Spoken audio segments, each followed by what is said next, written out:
Paris Catacombs Lost Footage. This footage of a man losing his way at over 300 feet below street level in the Paris Catacombs has deeply disturbed viewers since it emerged in the year 2000. The catacombs were originally used for limestone mining way back in the Roman era, but when cemeteries in Paris began to overflow in the late 18th century, the French government exhumed the bones and bodies from overcrowded cemeteries and buried them in the catacombs.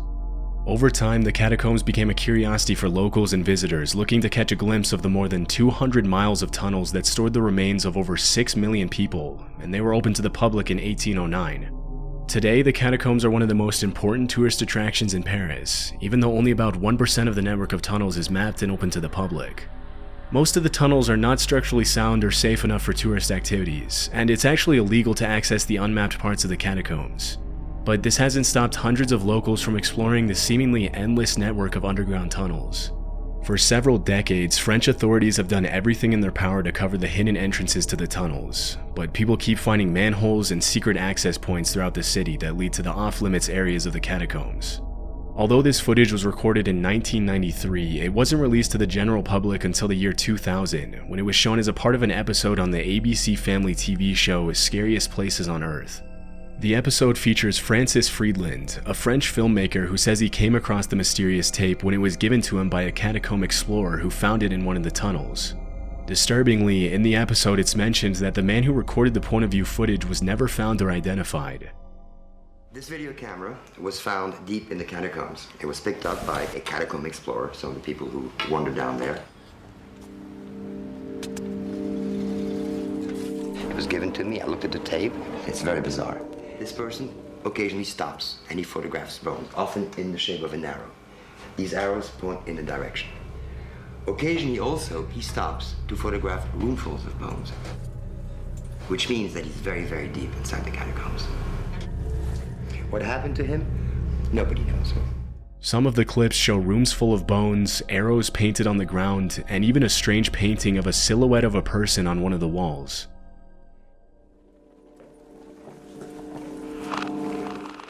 So basically, he's filming what he's seeing. Endless. Very deep inside the catacombs. View shots, other than the pictures of bones. Human bones. These were the poor Parisians who died over the last 1,000 years.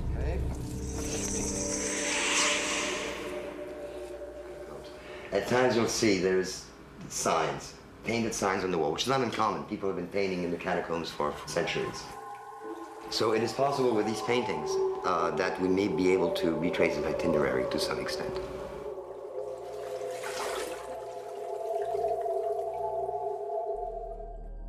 At one point in the footage, the man's breathing becomes faster and he begins to run, as if he was trying to get away from someone or something. Occasionally, the man stops, presumably to get his bearings and find a way back to the surface. We hear his breathing get louder and louder. As though something was scaring him. He's frightened. Occasionally he stops, perhaps to try to decide which way to run among all the many different corridors. He's running faster and faster and faster, deeper and deeper into the catacombs.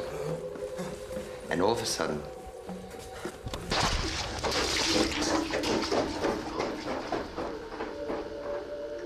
and it keeps rolling until it runs out of tape.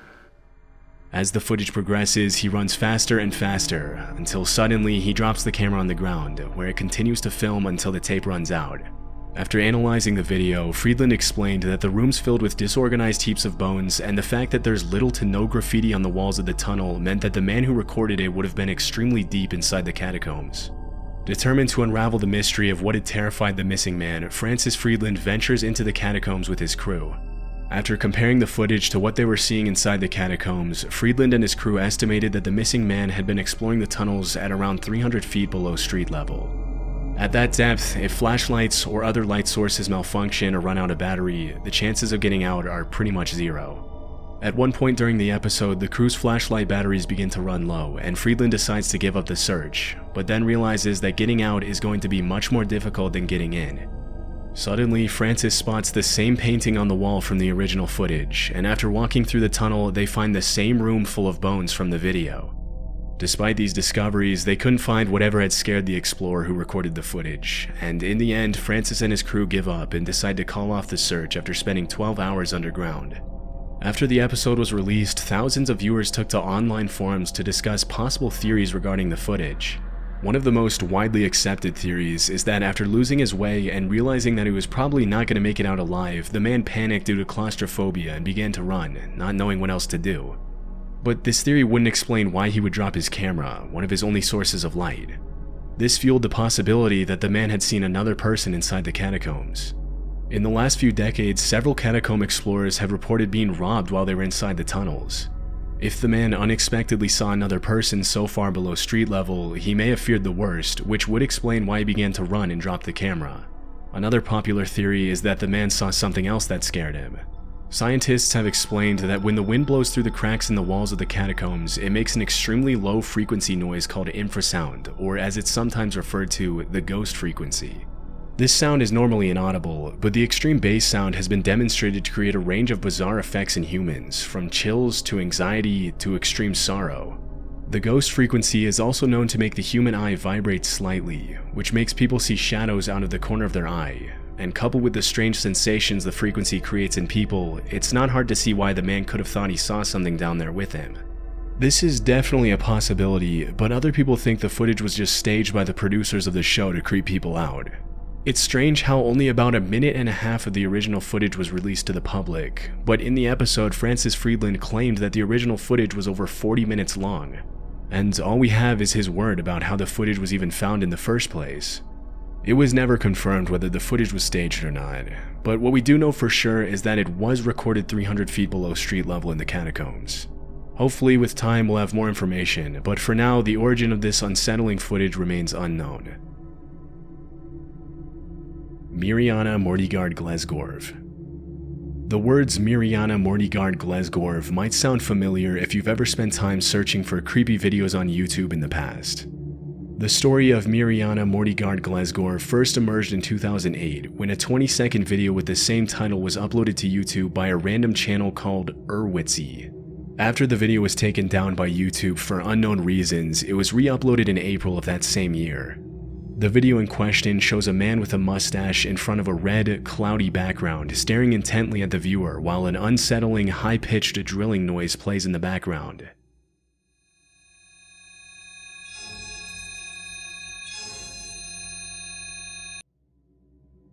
Right before the end, the shot zooms into the man's face and he can be seen grinning with his eyebrows raised for 2 seconds. In the weeks following the original upload, multiple duplicate videos surfaced on YouTube, including an extended 2-minute version accompanied by a creepypasta in the description, which was uploaded by a small channel dedicated to posting random, disturbing videos. According to the description in the extended video, the original version that was taken down also lasted 2 minutes, and it was removed by YouTube after 153 people who viewed it ended their lives by taking out their eyes and mailing them to YouTube's main office in San Bruno, California. The myth says they also put cryptic messages on their forearms, which were never deciphered. As the story goes, the video was only viewed by one YouTube staff member who started screaming 45 seconds into the video. The story also says that none of the other staff members who were in the room dared to look at the screen, but they reported hearing a high-pitched drilling sound before they turned off the monitor. It's mentioned in the myth that the staff member who viewed the video was left severely traumatized and is under constant sedation to this day, and that he claims that he can't recall what he saw.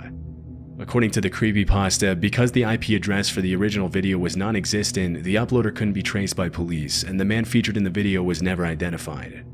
After the extended version was uploaded with the creepypasta in the description, the video quickly gained traction in various online forums like Unexplained Mysteries and 4chan's Xboard.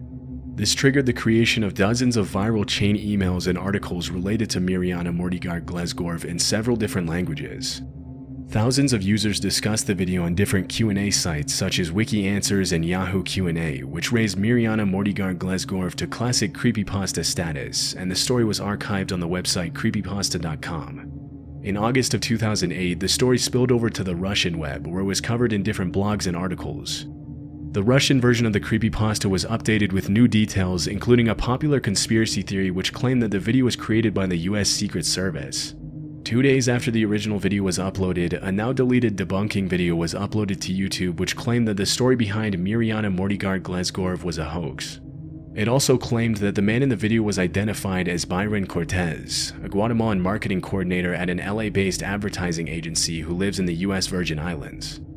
An image of him was used in a 2004 online survey about marketing professionals, and an Ebum's World user edited it to make the disturbing video. Considering the evidence that surfaced, the disturbing story behind the video is clearly a myth. If 153 people had really sent their own eyeballs to the YouTube's office via mail, the authorities would obviously have gotten involved, which never happened. Since the man in the image that was used for the video was found to be a normal guy with a job and a family, the picture was probably randomly selected by someone who just wanted to make a random, unsettling video, which later turned into a creepypasta by someone else. blankroomsoup.avi. blankroomsoup.avi is a strange video that has been on YouTube since 2005 and has received attention from some of the largest horror channels on YouTube on account of it allegedly being a leaked deep web video. This is what it looked like.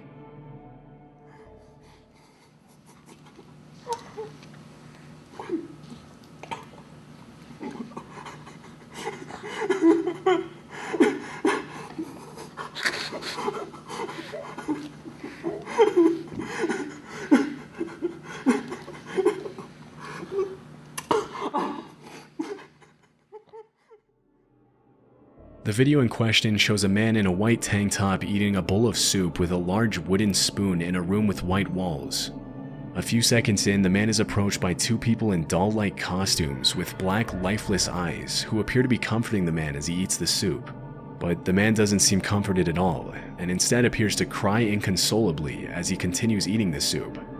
Immediately after the video was uploaded, disturbing theories started surfacing about this possibly being a real torture video. Because platforms like 4chan and Reddit were pretty new at that point, they became hotbeds for speculation on the meaning of blankroomsoup.avi. According to one of the most popular theories, the man and his family had been abducted by people in costumes, and after they murdered his wife and kids, they force-fed him soup containing the remains of his family, threatening to torture him if he didn't comply. Another theory was that the man was kidnapped alone, and that he's crying in the video out of fear while his captors taunt him with false comfort. In later months, more videos featuring the same characters started surfacing online, with some of them being pretty disturbing. One of them was a continuation to Blankroom Soup, and another involved the disguised characters kidnapping someone on video. While doing research on the origins of Blankroom Soup, the name of a man named Raymond Percy came up in connection with the mysterious costumes shown in the video. From what I was able to find, Raymond Percy is an animation artist and director who has worked on several big projects including The Simpsons, Frozen, and Wreck-It Ralph. He also has an account on the video sharing platform Dailymotion, where several videos featuring the same characters from Blankroom Soup can be viewed, but in much more innocent contexts. Using the Wayback Machine, I found that the creepy video itself was posted on Raymond Percy's account, but with the title Freaky Soup Guy, along with the caption, "A clip of people who look like us doing something to someone that we would never do, we promise." Most of the videos have since been deleted, including Freaky Soup Guy.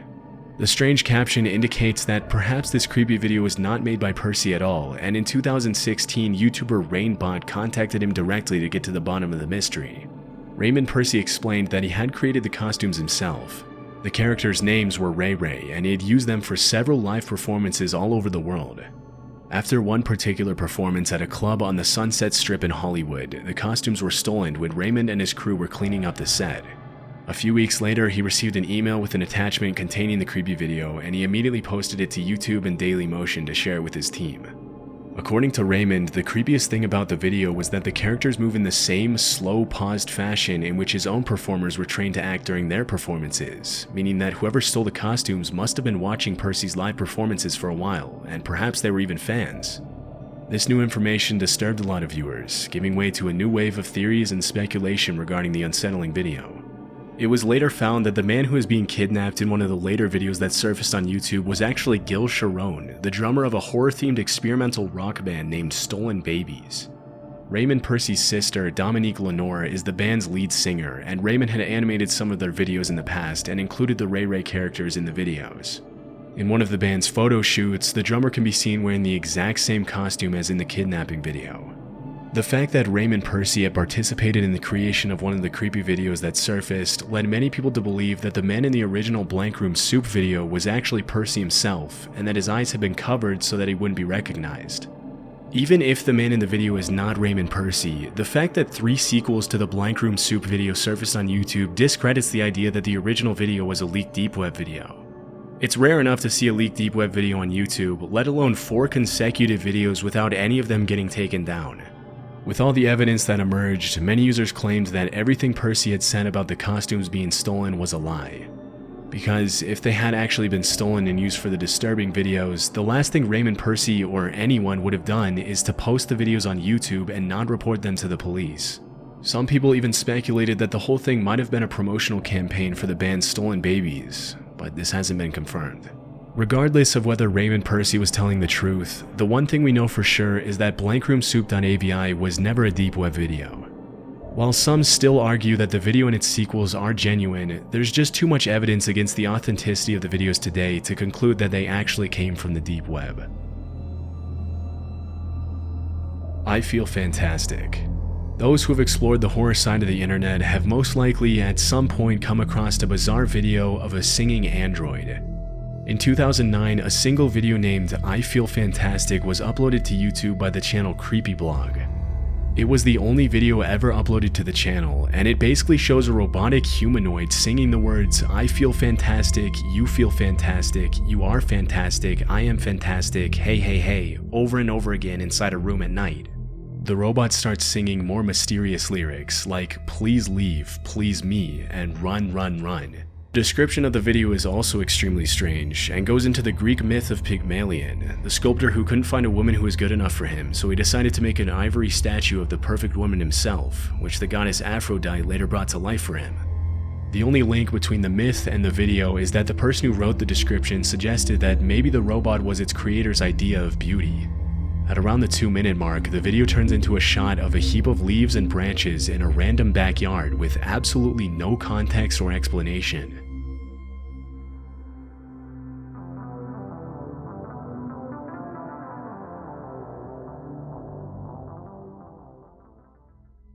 After watching the video, many viewers reported feeling anything but fantastic, and conspiracy theories immediately began to emerge in online forums. One of the most popular theories is that the creator of the video was a serial killer, and that the different outfits worn by the singing android throughout the video belonged to his victims.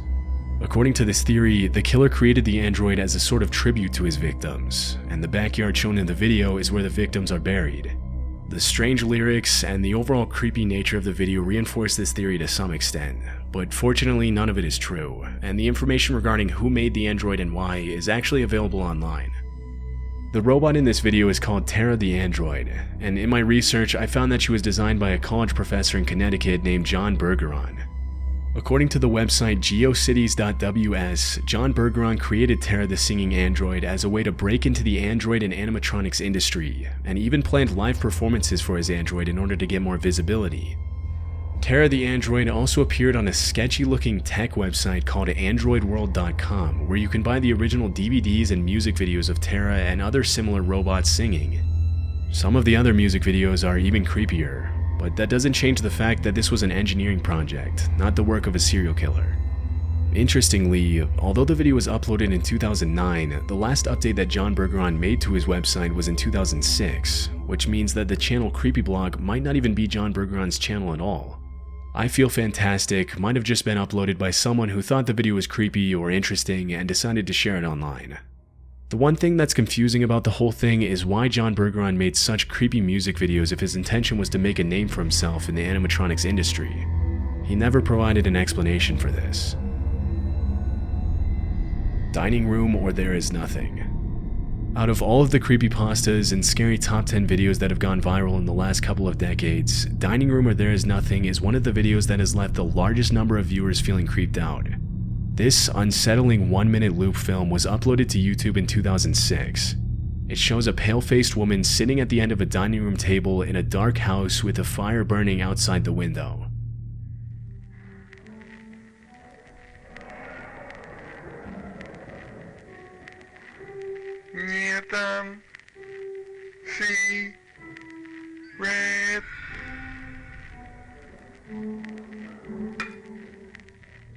After the woman opens her eyes, she says the words, "There is nothing," backwards. She then shoves her face in a bowl of food as the camera pans out to show the rest of the room. The video then plays in reverse, and after the woman raises her head from the bowl, she repeats the words "there is nothing," this time in normal order. The video ends with the chilling image of the woman closing her eyes.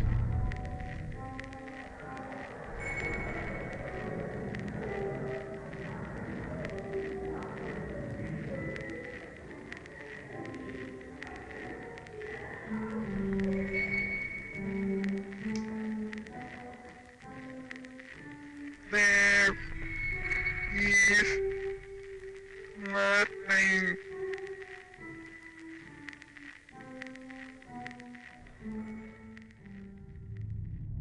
A year after the original video was uploaded, the creator uploaded the same video in high definition.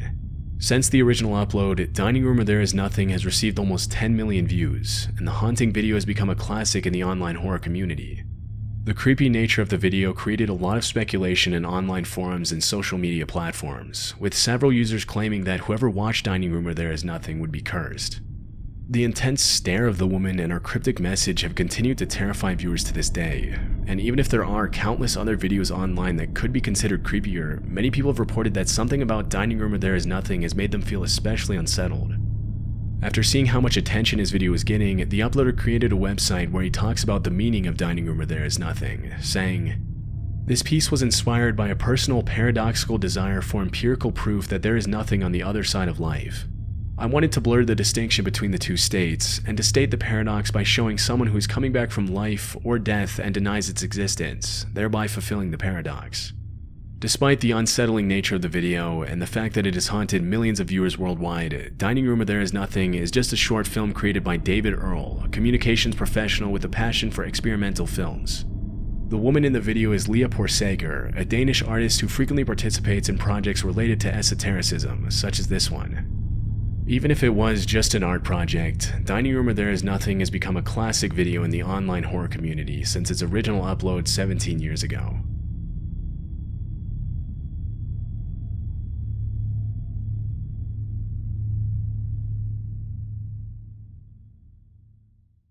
Anuncio Inteligente.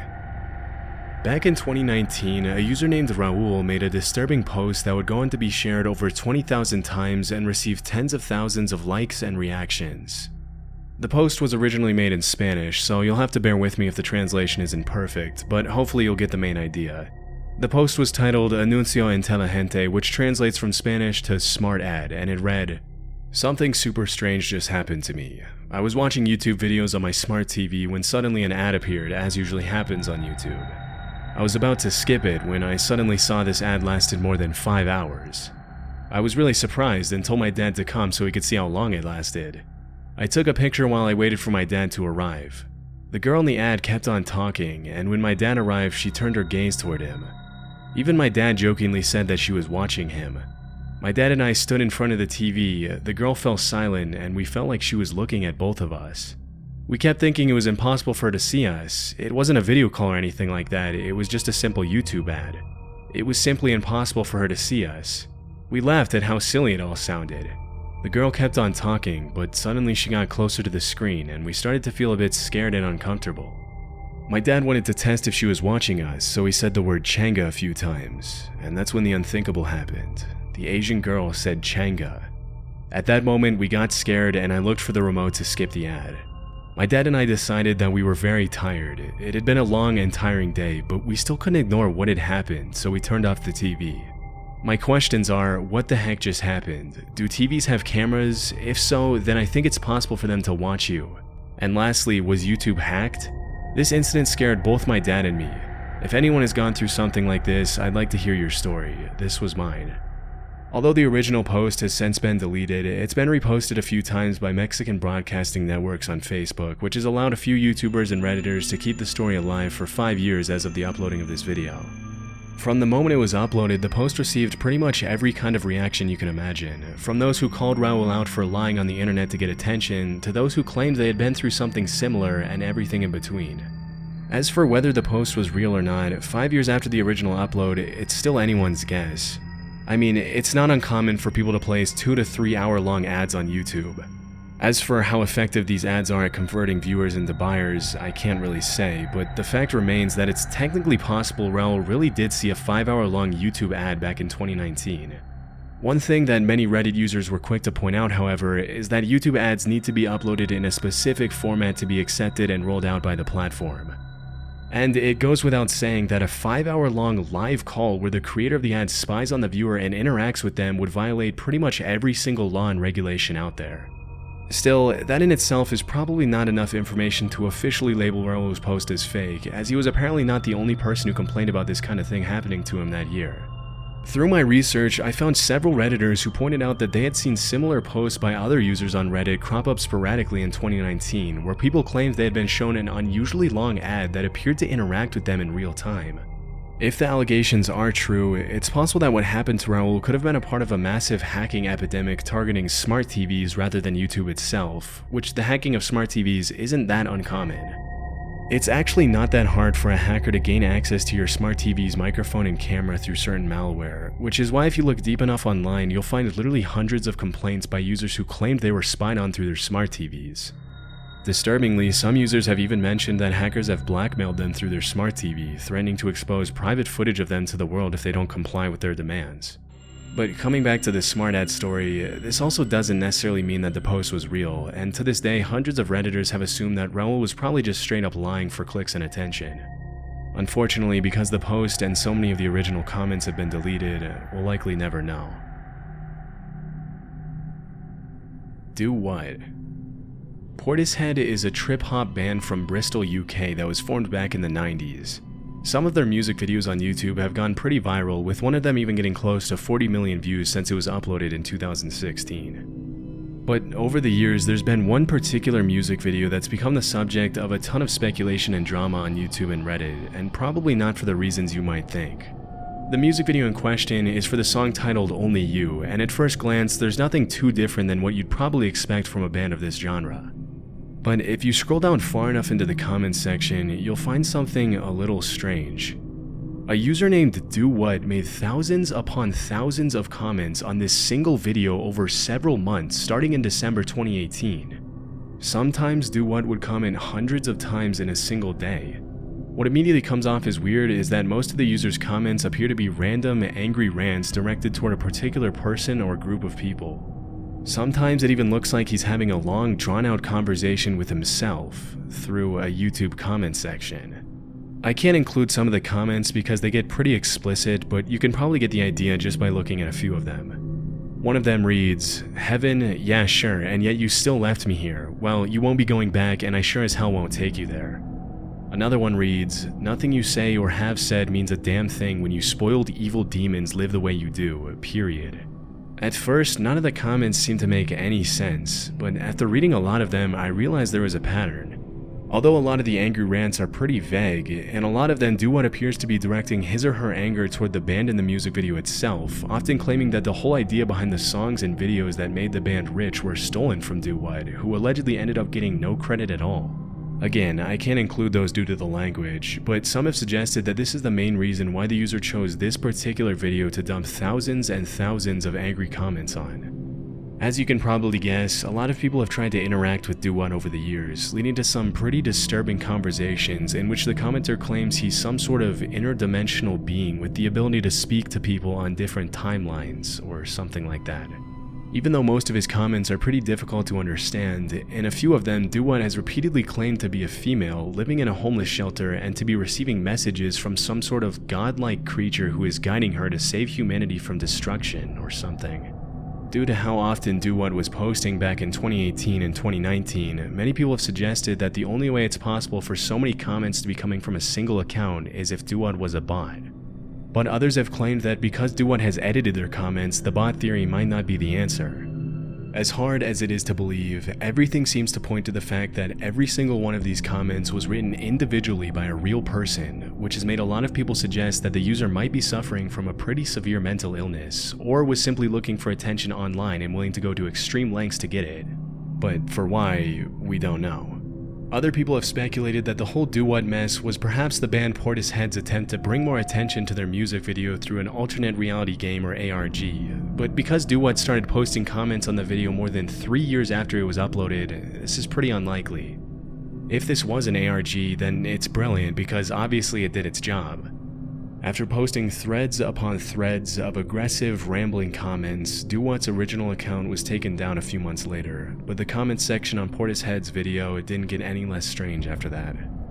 Shortly after DoWhat went quiet, other accounts started cropping up and posting a ton of angry comments in the same tone and style as DoWhat. But because most of them only posted 20 to 30 times in total, whereas DoWhat usually posted a few dozen times a day, it's likely that these new accounts were just copycats trying to get attention. A couple of the newer accounts though, namely Tracy-PV5CL and MedWhatever5413, are suspected to belong to the original DoWhat. Still, after so many years and so many comments, it's unlikely we'll find a solid answer to what the purpose of all this is. Sad Satan. In 2015, a channel by the name of Obscure Horror Corner uploaded a series of videos featuring a playthrough of a horror game called Sad Satan that up until that point was never heard of before. The game itself is very strange, with a first-person character walking down dark, narrow hallways while some distorted audio plays in the background. At random points throughout the game, the player's screen gets invaded by random images, and overall it's a pretty dark and hard to understand game. In the months following the original uploads, the videos started gaining quite a bit of popularity, until eventually the blog and gaming reviews website Kotaku decided to interview the owner of the Obscure Horror Corner channel. In the interview, the channel owner mentioned that he first came across the game when an anonymous user provided him with a download link, which had allegedly come from the dark web. Shortly after, the owner of the Obscure Horror Corner's YouTube channel provided the download link to the Sad Satan game in a Reddit thread. However, several Redditors immediately called him out for providing a fake link, after which he claimed he gave away a fake link because he didn't want to be responsible for the real game being played by anyone, as it supposedly contained some very violent, dark, illegal, and disturbing images. While this was all happening, an anonymous 4chan user claiming to be the guy who gave the original Sad Satan link to Obscure Horror Corner revealed what he claimed was the original download link on the post. Disturbingly, this version of the game was stuffed with illegal, graphic content, gruesome gore, and viruses that allegedly made people's computers behave oddly and eventually crash permanently. Unfortunately, many users fell into the trap and apparently messed up their computers beyond repair. After the two links were spread everywhere online, a lot of people were left wondering where the footage from Obscure Horror Corner's channel had even come from in the first place. The most widely accepted theory nowadays is that Obscure Horror Corner probably made the game himself to bring more attention to his channel, and that the 4chan user made a corrupted copy to distribute illegal graphic material and mess up people's computers for no reason. It goes without saying that the illegal images the 4chan user included in the corrupted version of the game could have easily come from the dark web, as they would quickly get taken down if they were posted anywhere on the surface web. If you're going to go searching around the internet for more information on this rabbit hole, all I can say is whatever you do not click on any download links on random online forums. Intelsat 708, February 15, 1996. Back in the 90s, an American company named Space Systems Loral built a state-of-the-art telecommunications satellite named Intelsat 708, which contained some pretty sophisticated and sensitive communications and encryption technology. After it was built, the satellite was transported to China to be launched in 1996. During the launch preparations, it was agreed between the US and Chinese governments that Intelsat 708 would be launched into orbit from the Xichang Satellite Launch Center using China's Long March 3B launch vehicle, which was one of the world's most powerful rockets back then. It was also agreed that the launch would be broadcast live in the US. Just a little before 3 a.m. on February 15, 1996, the satellite was launched, and what happened next was nothing short of a tragedy. Just 2 seconds after the launch, the satellite started veering horizontally, taking a completely different trajectory than it was supposed to. A few seconds later, the rocket crashed in a residential area where many of the launch center's employees and other civilians lived. Shockingly, the crash caused an explosion that was reported to be equivalent to around 50 tons of TNT. Immediately, the Chinese military and members of the Loral security team were deployed to the crash site, and this is where things started to get a little weird. According to eyewitnesses, the Chinese military roped off the area immediately and didn't allow any Americans to approach the site until much later. In the aftermath of the crash, official figures in Chinese newspapers alleged that despite the massive explosion, only 6 people had died and 57 had been wounded, claiming that the death toll had been pretty limited because most of the people had been evacuated from the area before the launch. Still, based on the sheer amount of destruction, this death toll has always seemed unlikely to the US government, which suspected the Chinese military of cleaning out the crash site to hide the true death toll and to recover the satellite's sensitive encryption and communications technology. After American members of the L'Oreal security team were finally allowed to comb the crash site, many of them returned home complaining of bulging eyes and splitting headaches caused by the toxic fumes released by the explosion. Despite the large-scale impact of these events, it's one of the lesser-known tragedies, likely due to the massive cover-up by the Chinese government. One of the only recordings left of it was uploaded to YouTube by a user named FredV and has received only around 170,000 views since 2019. In the video, you can see the crazy amount of destruction caused by the crash in the village of Maolin, with both American and Chinese voices narrating the damage.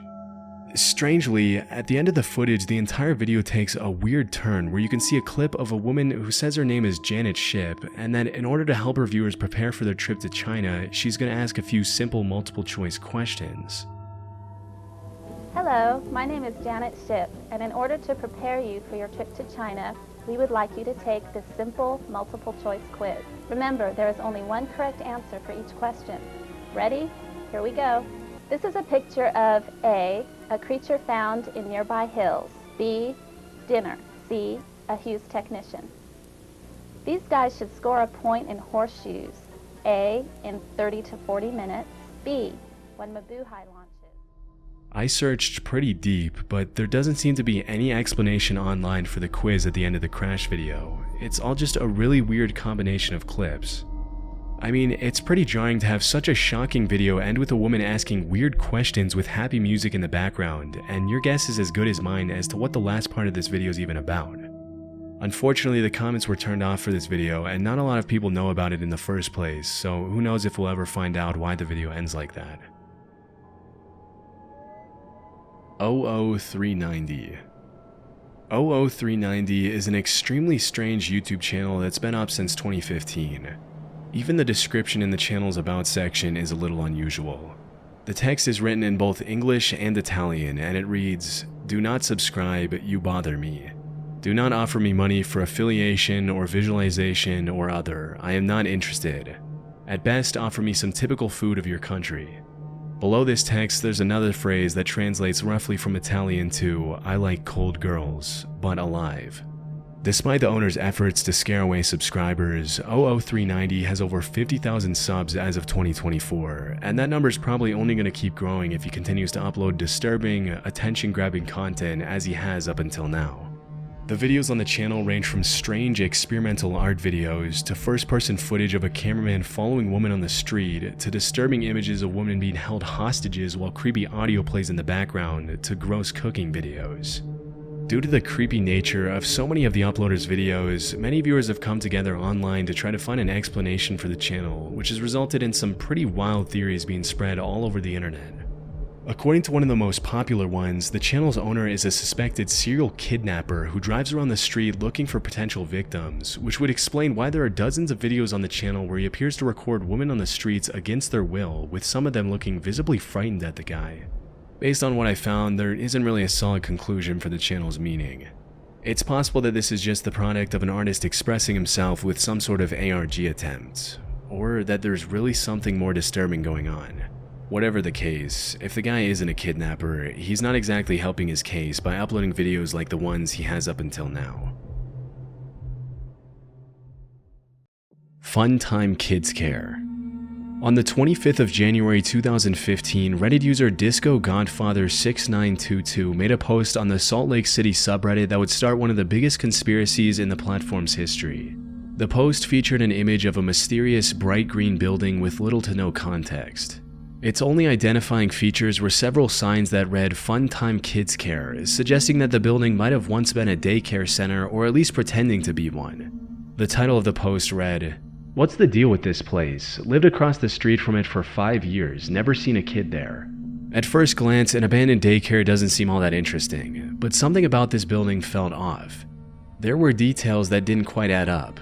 The mismatch between the fresh-looking outside paint with old, worn-out signs, and the oddly placed windows that appeared to be boarded up from the inside. These strange elements caught people's attention, and before long the post had gone viral across the internet. Then things got even stranger. A few days later, Disco Godfather visited the building again and described what they saw in a comment.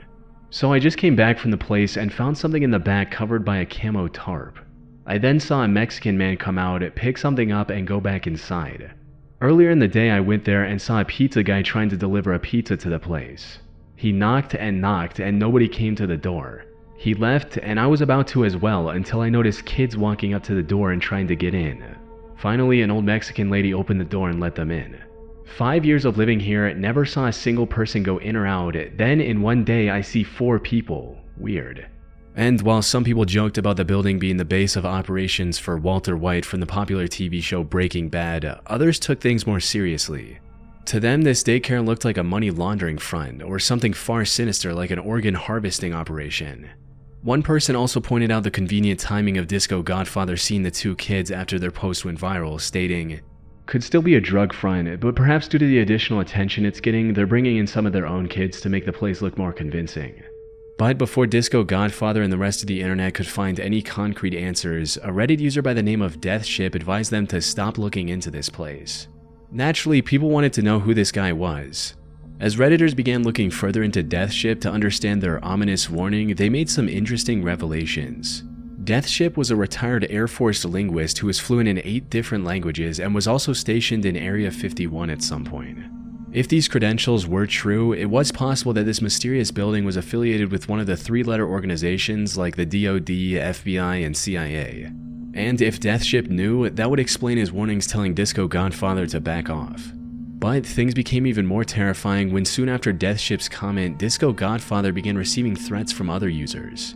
"Delete your posts and comments and stop making questions. First and last warning, we know who you are. If you must continue your search, try to uncover what you seek. Do not say I didn't warn you.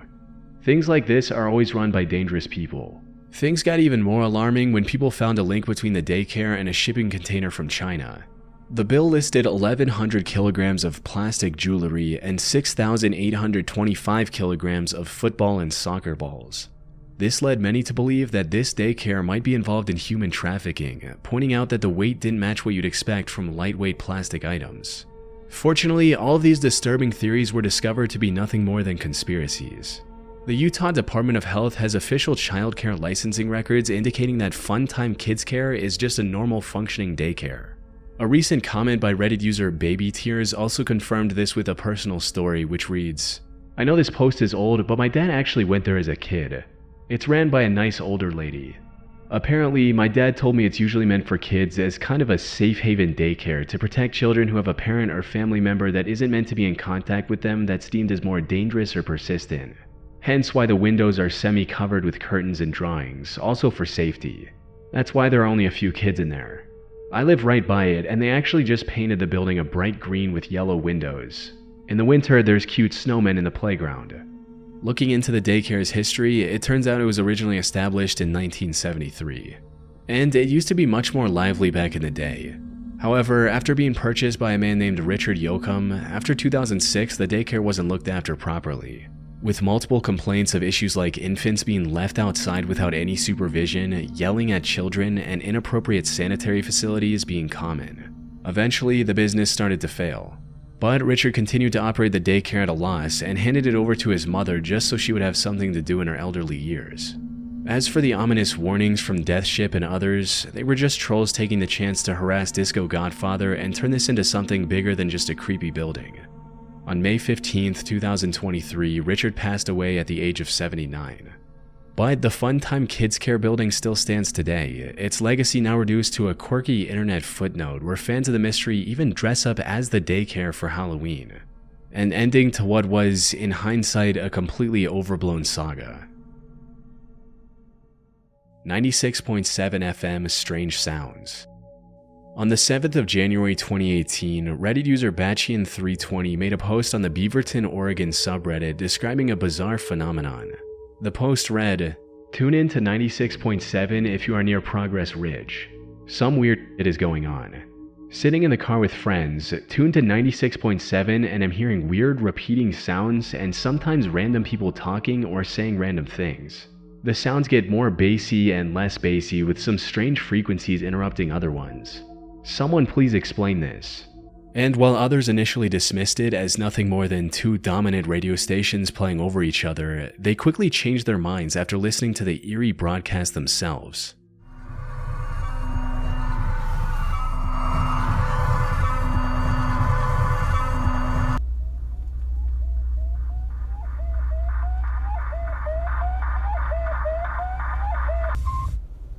KZRYLP Portland. Around the same time, Redditor Jimmy Saltz made a very similar post in the Beaverton subreddit as well. This essentially ruled out the possibility that the issue was related to Batchian's car radio. And as time went on, more and more reports of these strange noises started coming up, all revolving around 96.7 FM. Now, if these strange noises were just that, most people would have dismissed them as a faulty broadcast system and moved on with their lives. However, the most haunting thing about these noises was that they kept changing. They would cycle between white noise,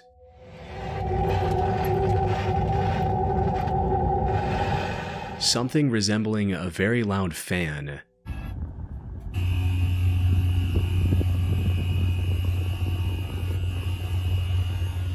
and the most terrifying old speeches from Martin Luther King Jr., John F. Kennedy, and the Apollo 11 broadcasts. We're approaching the 60-second mark on the Apollo 11 mission. T-minus 60 seconds and counting. We passed T-minus 60. I also found reports of these strange noises going as far back as 2017. And one post made by a now-deleted Reddit account really stood out. It stated, "Did I record some kind of number station? Recorded this off of FM radio 1617 at about 6:30 p.m. The radio station is not officially listed. It went on in this pattern for several minutes before just playing some white noise type tone for hours and hours on end, no station call. The station is a defunct rock station I never heard of. The next day they played MLK speeches and something that maybe could be called ambient music, slow motion tones and whirring sounds. Nothing it's played is recognizable by Shazam. Any input is welcomed." The person who made this post also linked to a video they recorded, and sure enough, the noises matched the ones Batchian 320 heard a year later.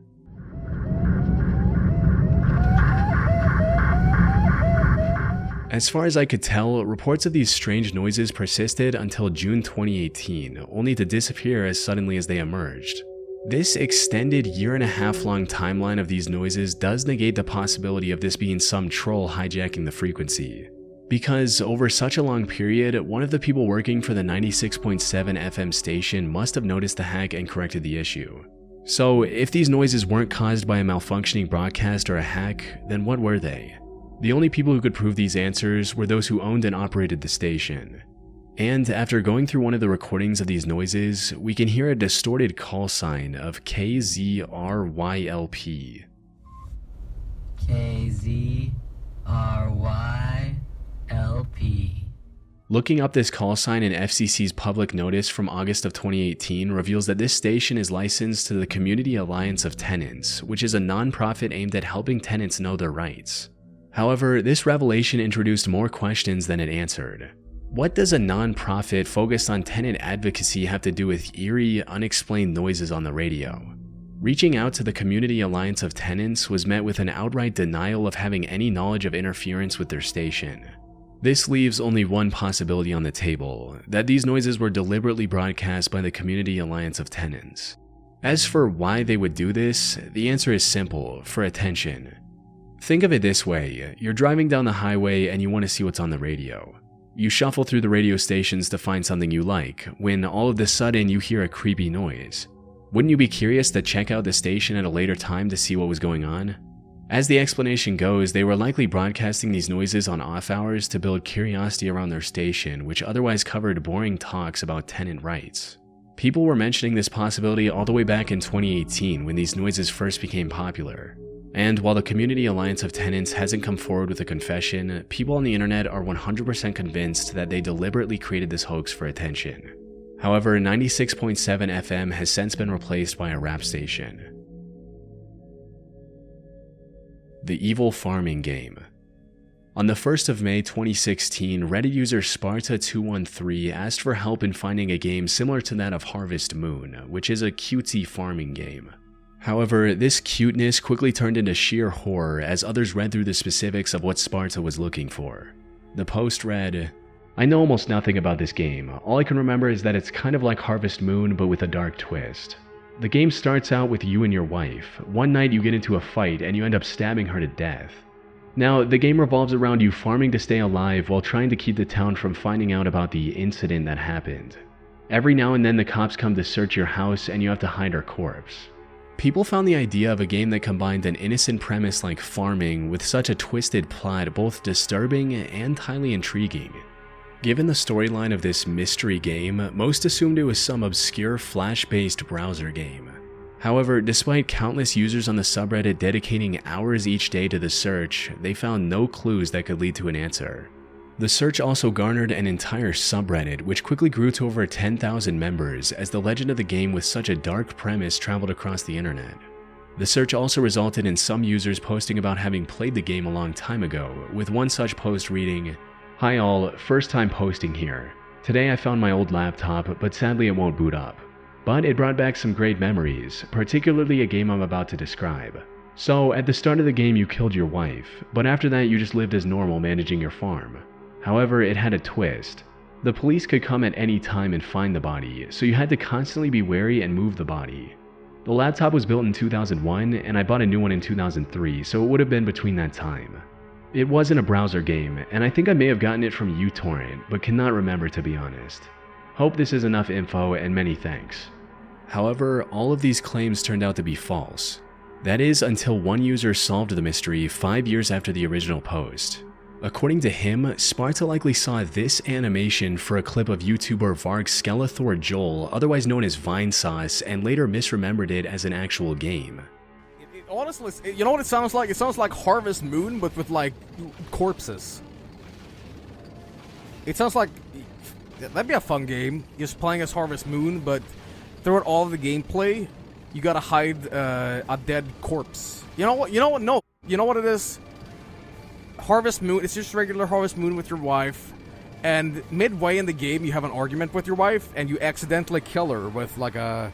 You kill her with like a barbecue kebab rack. You impale her accidentally, and you're like, oh shit, I didn't mean that.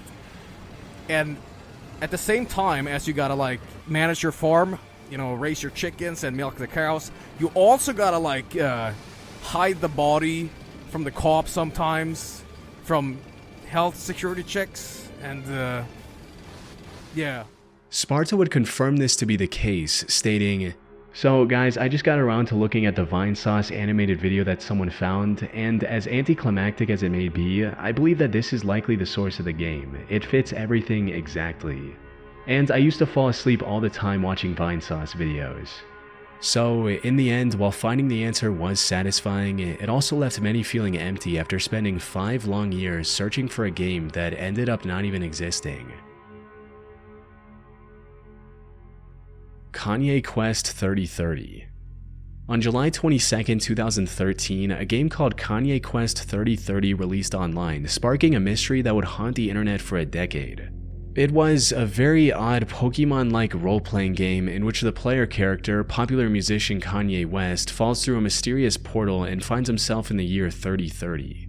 In this future, the United States is ruled by a clone of rapper Lil B, claiming himself to be a god. The world is also filled with clones of other famous rappers like Tupac, Jay-Z, and Eminem. Your goal as the player is to put together a party of rappers, defeat Lil B, and save America. It was an extremely strange concept, but one that made it stand out among the sea of other indie games from that era. It got popular enough to catch the attention of Video Game Donkey, one of the most respected video game reviewers on YouTube. But just like everything else, its popularity declined over the upcoming months. The game was fun, but it had zero replayability, so it faded into internet obscurity as players moved on to whatever was trending next. However, what no one knew was that beneath its hip-hop inspired surface, the game was hiding a dark, unsettling secret. On January 28, 2015, an anonymous user made a post on Pastebin detailing the shocking discovery they had made while playing the game. The post was titled, "Kanye Quest, a front for Ascensionism."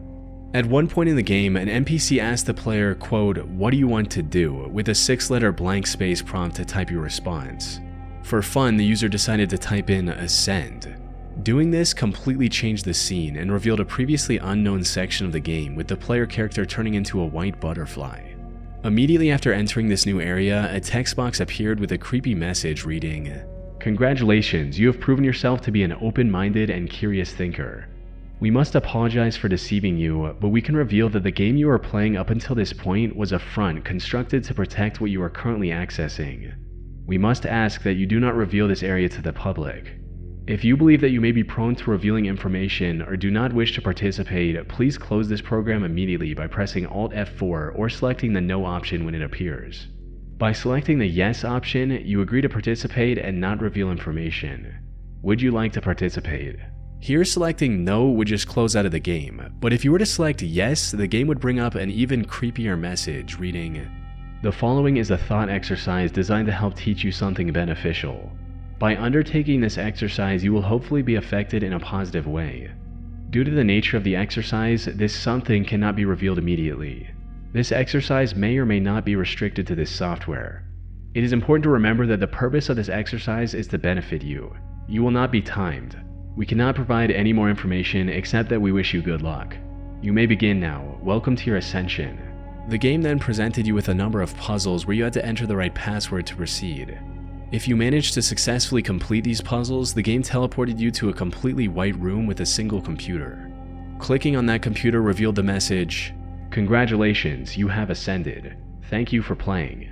However, this wasn't the true ending of the game, because after that, a final text box appeared, giving players yet another chance to type something. If they entered the word Micropia, the game revealed a disturbing message. "You have proven your worth once again. You have ascended. However, further ascension is always possible, and by selecting the Yes option, you agree to participate further and you grant us permission to interact with your possessions. Would you like to participate?" If you choose Yes, the message continued, stating, "Over the following 2-week time period, we will interact with you and your possessions in several ways. Keep an eye out, as some of these ways may be subtle. Others may not be. We may attempt to contact you directly. If we do this, we will attempt to notify you of our presence using a keyword. If you still consent to participation, please select the Yes option above. Do you wish to participate?" If you choose Yes, one last time the game asks for your personal details, including your first name, last name, country, city, zip code, and house number. Once you entered this information, the game thanked you by name and told you to wait for further instructions. The repeated mentions of Ascend throughout this section were a clear reference to Ascensionism, which is a cult based around the belief of reincarnation. So, was this game a recruiting tool for a mysterious cult? The only way to find out was to wait for the promised 2 weeks. But when no one was contacted after putting in their info, people on the internet began looking for the developer of the game. However, all they had to go on was a pseudonym, Phoenix. Further investigation into the game led to old posts on a now defunct forum called Unfiction, where users had once discussed an alternate reality game, or ARG, called Ascensionism. The creators of this ARG also had a PayPal link in their bio, and donating to it revealed the name of the creator, Nicholas Lyons. And while searching this name online didn't bring up much, it did reveal a Bandcamp account mentioning that Nick was signed to the label Ascensionism Records. This label had its own Bandcamp account, which revealed another name, Valerie. It seemed the hunt for the creator of Kanye West 3030 was finally drawing to a close. However, things quickly went south when MatPat from the Game Theory channel interviewed Valerie in 2021, and she had this to say. So, Kanye Quest, it's not actually related to me. For a long time, I wanted to make music for games. Because of this, I spent hours and hours finding and talking to folks in random game developer group chats on Skype, Discord, TeamSpeak, etc. I would say sometimes, hey, feel free to use my work or even just my ideas in your stuff for free. Just make sure you credit me. And with Kanye Quest, I don't really know. I don't know who developed it. I don't know why. I guess they just liked my work and wanted to incorporate it somehow while challenging themselves to implement some weird mechanics into their game. Instead of clarifying things, Valerie's statements only deepened the mystery. Maybe the game was actually developed by a cult after all. But just over a year after Valerie's interview, the truth was finally revealed in a web series called Finding Yeezus. The hosts of this web series managed to find the creator by tracking down one of the game testers for Kanye Quest 3030. And the reality of this game turned out to be a lot more mundane than anyone could have imagined. I'm Clara Hope. I'm a musician and artist, and I created Kanye Quest 3030. So, where does it begin for you? For me, it began as a Year 12 project for high school. They wanted us to make like a major project for school, and I was like, I'm gonna make a video game. The game contained nothing more than a hidden ARG, and the original user who made the pastebin on the Ascensionism findings turned out to be Clara Hope, the creator of the game, trying to bring attention to the ARG implementation. It was found that at no point was the game connected to the internet, so when you entered your personal details, it wasn't even going anywhere. It just goes to show how the internet's imagination and wild theories can transform something as ordinary as a high school final project into a decade-long cult mystery. Yay video games. On September 8, 2010, Reddit user I Wish I Was a Me made a post in r/gaming asking for mod recommendations for a game called Oblivion. The replies to the post started off fairly normal, with players of the game listing out the best mods for a new player. That is, until a user by the name of Yay Video Games joined in on the conversation and posted a comment stating, "The uninstall button. The game is great and all, but god is it hard to fully remove all the junk it leaves behind on your system. You really need to check out that mod when the time comes to get rid of it. Otherwise, I think Askero's Oblivion overhaul is a nice start." The first two sentences of this comment didn't make any sense. And when someone said, "What?", Yay Video Games once again replied with a similar comment stating, "The uninstall button. The game is great. Ubisoft goes Steamwork bye-bye, always on DRM. But you have to go work, always on work DR. Check out the junk it leaves behind in you." This somehow made even less sense than his previous comment, leaving others confused about what he was trying to say. What they didn't know was that things were about to get a whole lot more confusing. After a few more back and forths, Yay Video Games started spamming the nonsensical phrase "Ubisoft goes Steamwork bye-bye, always on DRM" over and over in the replies. However, what turned this behavior from strange to disturbing was the fact that most of these replies were formatted differently. They were bold, italic, all capital, in camel case, and in many other formats, meaning this wasn't just copy-pasted.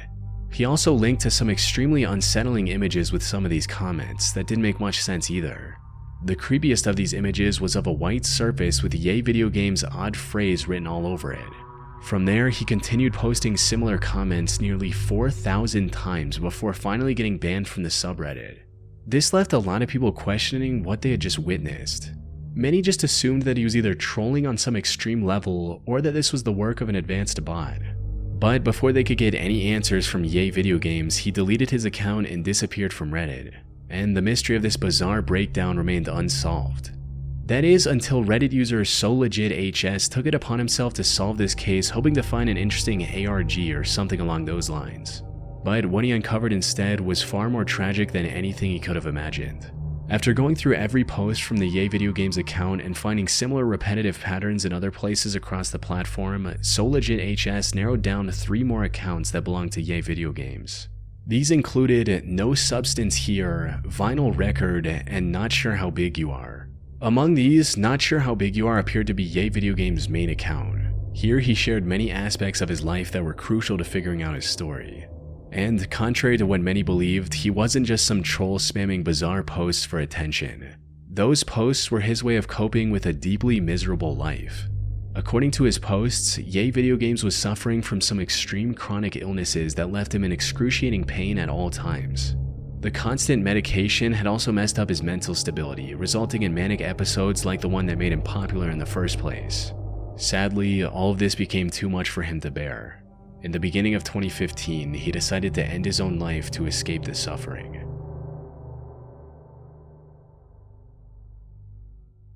Surveillance Cameraman. In 2013, a channel called Surveillance Cameraman was created on YouTube.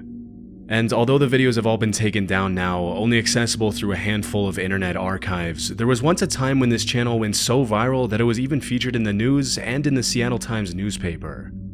Although the videos are no longer visible on YouTube, pretty much all of the Surveillance Cameraman videos follow the exact same formula. A man with a camera would walk around the streets of Seattle, go up to random people on the street, get in their personal space, and start recording them without their permission, and without even bothering to explain to people why he was recording or what he planned to do with the videos in the future. As you can imagine, a lot of people didn't take kindly to having a camera shoved in their face, but when his targets would confront him and ask him what he was doing, he would usually either stay completely silent, make slight grunting noises, or just say something extremely vague like, "I'm just recording a video." In some of his videos, people would naturally get pretty mad at him, but he never seemed to care and just kept on recording, even when being yelled at, chased away by his targets, getting stuff thrown at him, or having his camera even batted away. Most of the time, however, people would just get self-conscious and awkward when they realized they were being recorded and would try to walk away from who they probably assumed was either a stalker or just a jerk with no consideration for their privacy and personal space. The channel was extremely weird, and if you take a minute to analyze Surveillance Cameraman's actions, it might seem like there wasn't a real purpose to his videos other than to maybe annoy people to get cheap views on YouTube. However, in one of his videos, he says something that suggests there was a deeper meaning to the channel. In his first video ever, he walks up to a young couple studying at a college campus, immediately pulls out his camera and starts recording them without their permission. After a few moments of awkward silence where the couple tries to figure out what's going on, the guy asks Surveillance Cameraman why he's recording them when they're just minding their own business, to which the uploader responds with a question. Can you ask us why you're taking a video? Just taking a video. Okay, well, I don't want to be taking a video. Why are you so worried about it? I'm not worried, you're just being annoying. Look at it this way. You ever go to the grocery store? You know there's like surveillance cameras everywhere? Yeah? It's not a big deal. Okay, well... It's just a video, I mean... No, you're just being annoying. After the video was uploaded, a lot of people started to speculate that maybe the entire point of the channel was to raise awareness about how much we've sacrificed our privacy in today's world. How we've silently consented to institutions to record our every move and use the footage for means we're not 100% aware of. Although, this theory was never officially confirmed by Surveillance Cameraman himself. Even if it were true, putting cameras in strangers' face just to make a point is a pretty obnoxious way to make a social commentary. Throughout the rest of all his videos, there's almost no further mention of the channel having a deeper meaning. Shortly after the channel was created, a local Seattle news station even made a report on Surveillance Cameraman, heavily leaning into the possibility that the channel was created to comment on a social issue. Shortly after, the Seattle Times even published an article about how the uploader's actions were making a lot of people question the meaning of privacy in the 21st century. Still, because YouTube pretty much wiped the entire channel's videos, it's hard to know the real motivation in recording random people on the street and posting it to YouTube. ForgottenLanguages.org.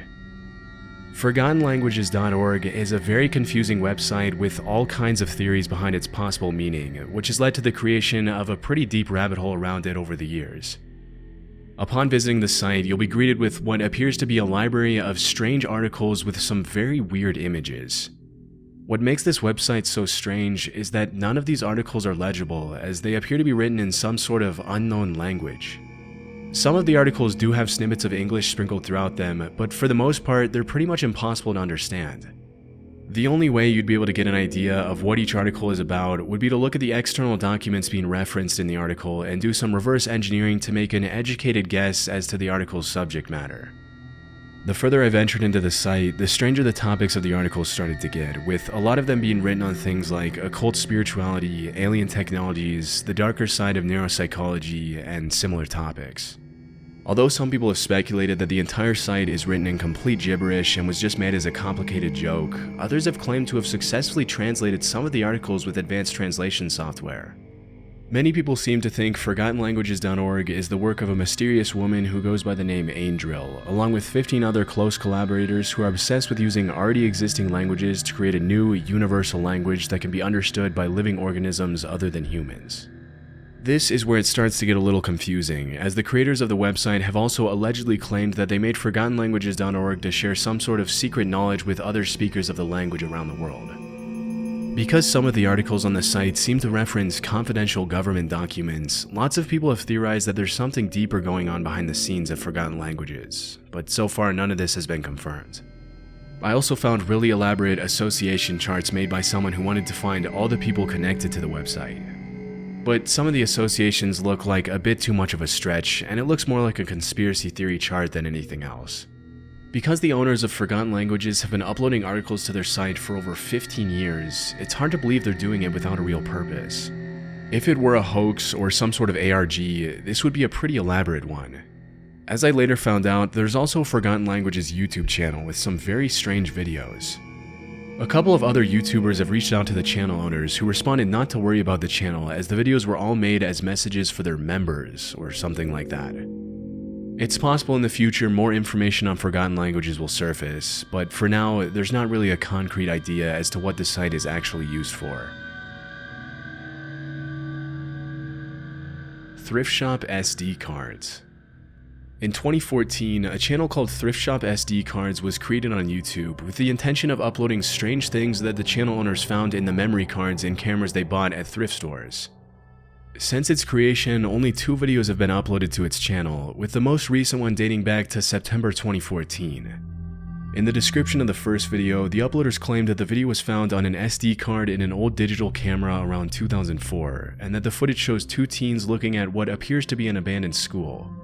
As per the caption, there's a weird sound at 49 seconds, after which the 2 teens mention a moving door and turn the camera off. Wait a minute. Did you do that? Did that door just move?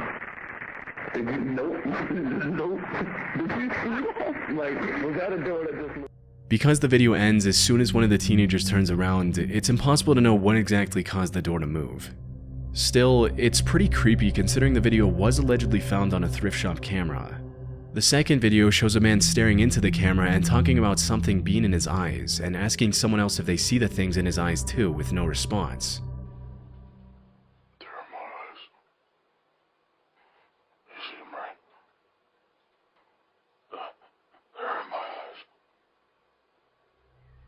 According to the uploader, this video was taken in 2003, and although many people have found it a little disturbing, it's more than likely that the guy just had colored contact lenses in his eyes and was going to send the video to a friend asking if he could see them. Although of course this hasn't been confirmed, it's pretty likely that's all there is to this video. Help Me, Susie's Dying. In the UK in the 70s and 80s, there were rumors that if you went to certain telephone booths and dialed a specific number, you would allegedly reach a woman with a flat, monotone voice repeating the same creepy phrase over and over. Help me, Susie's dying. However, on the internet, there's some contradicting information circulating about the whole thing. Many people disagree on the exact number you'd have to dial to reach the disturbing voice, and what the exact message you'd hear was, but the common consensus was that the number was simply 202020 or a similar combination of 2s and 0s. Over the years, the story's been reposted all over the internet on forums like 4chan and Reddit, and the first account of the Help Me Susie's Dying story I was able to find dates all the way back to the year 2000. A man from Lancashire named Rob Dickinson wrote about his account of what happened when he and a couple of his friends went into a phone booth in the mid-70s to see if the rumors were true. Rob's account was originally published in the It Happened to Me section of the 14 Times, a British magazine dedicated to publishing people's accounts of their encounters with the odd, paranormal, and mysterious. I found a few more accounts of the same story in the same magazine, and although there was some contradicting information in some of them, they all agreed that the phone booths were located in or around the town of Burnley in the UK, and that the incident took place in the 70s and 80s. These few accounts are the only official sources of information available on the Help Me Susie's Dying incident, which makes it hard to confirm whether any of this is true. According to one of the most logical and believable theories that has surfaced regarding the disturbing recording, the voice was supposed to be a test not meant to be heard by the public. And it's possible that due to the bad quality of the recording back in the 70s and 80s, the voice could have been saying something completely different than what the users heard. It's possible that the voice was saying something like, "Hold please, user dialing," but because of the garbled sound of the recording, the dialer heard "Help me, Susie's dying," and the whole story became a case of broken telephone. Still, it's possible that some employees at the phone booth company programmed the test recording to say something dark and disturbing as a joke. Sweet Peach. Sweet Peach is an extremely strange YouTube channel created in July 2017 featuring over 17,000 videos that don't seem to make any sense. All of the videos are the same, starting with an image of a couple of barcodes and eventually becoming a jarbled mess of colorful graphics, geometric shapes, and smiley faces while beeping tones can be heard in the background. Although the videos vary in length, most of them range from 2 to 9 minutes long, and despite the insane amount of videos that have been uploaded to the channel over the years, there doesn't seem to be any sort of meaning to Sweet Peach. Many people have come up with all kinds of theories to explain the channel's purpose, but it seems the channel is most similar to another channel called WebDriver Torso. On September 23, 2013, WebDriver Torso started uploading videos at a pretty insane rate, often every 15 to 20 minutes. Similarly to Sweet Peach, the videos consisted of simple slides with colorful graphics and constant beeping noises playing in the background. Although most of the 624,000 videos uploaded to the channel were pretty much the same, the channel gained a lot of public attention in 2014 when a couple of users found what appeared to be jokes sprinkled throughout some of the videos. As the videos gained attention online, YouTube eventually admitted that the channel had been created by their performance engineers as an internal testing tool for visuals and audio, and in 2017, WebDriver Torso stopped posting videos at the same crazy fast rate. Still, WebDriver Torso remains active to this day, still posting videos on occasion. Considering its similarities to WebDriver Torso, it's possible that Sweet Peach is just another automated performance testing account. Otherwise, I can't really think of a good reason to have a channel like this. The Stinky Meat Project. StinkyMeat.net is probably one of the strangest, most disgusting websites hidden in the corners of the internet. It's not necessarily disturbing, just incredibly weird. As per the website's description, the Stinky Meat Project was created in the summer of 2000 by a guy named Malin Smith, who thought it would be a good idea to take 3 different kinds of meat, put them on a plate, and place them in his neighbor's yard to see what would happen if he left the meat to rot. Long story short, because he never got arrested for his antics in his neighbor's yard, he decided to turn the Stinky Meat Project into something a little bit bigger.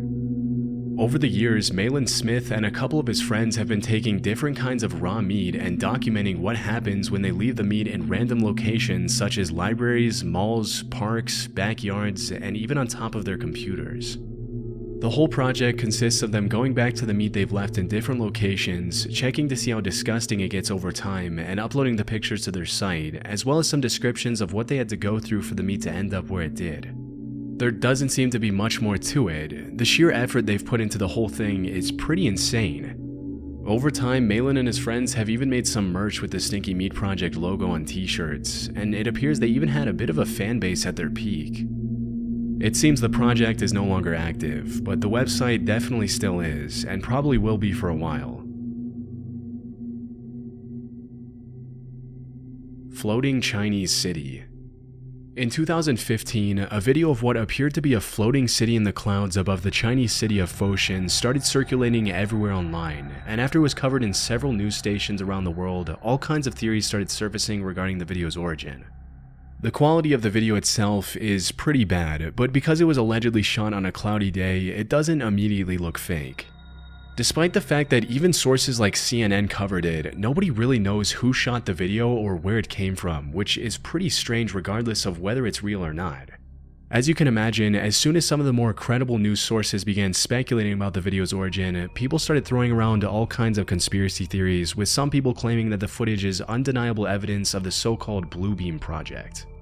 According to the now-deceased Canadian writer and poet Sergei Monast, Project Bluebeam was NASA's effort to broadcast holograms of the Second Coming of Christ all over the world to implement a totalitarian takeover of Earth by the New World Order. Although this is one of the wilder theories regarding the video's origin for sure, some of the other more credible theories that have also gained traction over the years suggest there's a more plausible explanation for the video of the floating city. According to one of the most believable ones, the floating city could have been a real video of something called a fata morgana, which is basically an optical illusion or a mirage caused by light rays being bent by extremely dense air trapped by alternating layers of warm and cold. This phenomenon sometimes causes boats and ships on the ocean to look as if they're floating above the water in the distance, or that there's water in the distance on the road. Still, to say the floating city looks anything like what even the most impressive fata morgana usually looks like is a huge stretch, suggesting the very real possibility that the video was somehow faked. Project Red Sun. In 2012, supposed footage of a secret NASA mission to Mars in 1973 started gaining massive traction online. Many people bought into the theory that NASA had launched a covert project codenamed Project Red Sun in the late 60s and early 70s to land human beings on Mars and establish relationships with aliens without the general public noticing. The footage itself starts with a blue screen warning viewers that the video is not meant for public distribution, after which we see 3 minutes of blurry, wobbly footage of the supposed Mars landing. At first glance, it's hard to know what to make of the video, and it's not hard to see why many conspiracy theorists tried to position the footage as proof that NASA had been working with aliens for the past 50 years while keeping the public completely in the dark. Obviously, the most logical explanation is that the video and the theory behind it are fake. Some people have claimed that the footage is the work of the Faking Hoaxer, a small channel on YouTube that has released similar footage in the past and promoted it as real. It might also be worth mentioning that John Moonwalker, the YouTuber who originally uploaded the video back in 2012, has uploaded similar videos of questionable origin in the past. The most popular video on his channel, uploaded 14 years ago, is titled Apollo 17 Alien Encounter, and it shows some obviously edited footage of a moon landing. So just with that, we have to take everything published by the channel with a grain of salt. A lot of people seem to favor the idea that the footage was created using some of NASA's still images of Mars and manipulating them with some basic editing software. But there are of course people in small pockets of the internet that still believe this is real, despite the overwhelming evidence against it. SeeMeRot.com. In February of 2004, a user on a now outdated message board asked other members about a strangely morbid site they recently came across. The post read, SeeMeRot.com. Is this coffin webcam real? I recently visited www.seemerot.com, which is a live webcam inside a coffin that is taping a woman in her 40s who passed away from natural causes. Something isn't right here. They claim it's real, but there is very loose wording under the disclaimer. Someone please help clear this up. Is it a hoax? There seems like there are too many loose ends here. There has to be more to the story than this. Visiting this site today leads to an Australian fashion and lifestyle blog that has nothing to do with what this post was talking about. Fortunately, this domain has been extensively archived by the Wayback Machine over the years, allowing us to go back in time and see how it used to look in August of 2003. And sure enough, it was just as bizarre as the OP mentioned in their post. Its logo was the site's name over a picture of a coffin, with an ominous caption tagline reading, "Being dead and buried doesn't mean you can't have friends over." Below this was a supposed live view from within a coffin, featuring 2 cameras pointed at the deceased face and feet. Live streaming video over the internet wasn't really a thing back then, so these were more akin to images that were updated periodically. These images were too low res and hard to decipher, even for 2003 standards, hinting that this whole thing might have been nothing more than a hoax. But less than a month later, the site's owner replaced them with a much clearer picture of the person in the coffin. It showed what was supposed to be the final resting place of a young woman in a light blue button-up shirt. This new feed also refreshed every 10 seconds with an updated picture. However, the most disturbing part of this website wasn't the coffin stream, but the description beside it. It opened with the site's owner providing a detailed play-by-play of what exactly they did to get this live preview, stating, "Welcome to SeeMeRot.com. This site is dedicated to all who have gone before us. 2 months ago, we attached the world's first live coffin cams to the interior of our subject's casket. This was done after friends and family had seen the deceased for the last time. We then traveled over 2,000 miles with the casket to the family's chosen burial place, undisclosed to protect gravesite. Having arrived at the graveyard, a small ceremony was held, after which the final preparations were made to our transmitting hardware and lighting units. All went according to plan at first, and the casket was lowered just after lunchtime, April 15th, 2003. Cam tests were carried out at the site and the grave was sealed. We then set off back to our office in the heart of Seattle." This description ended with the site's owner urging readers to contact them if they wanted a coffin cam for their loved ones as well.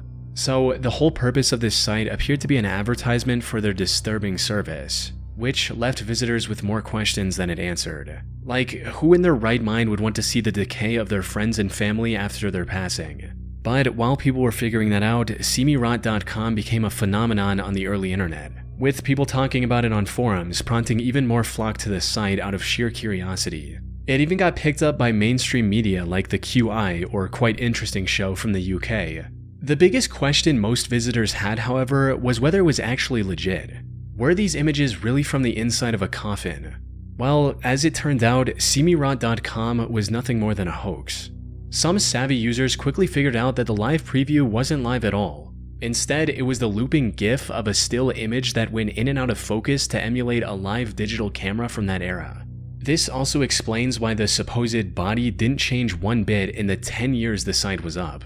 But this begs the question, why?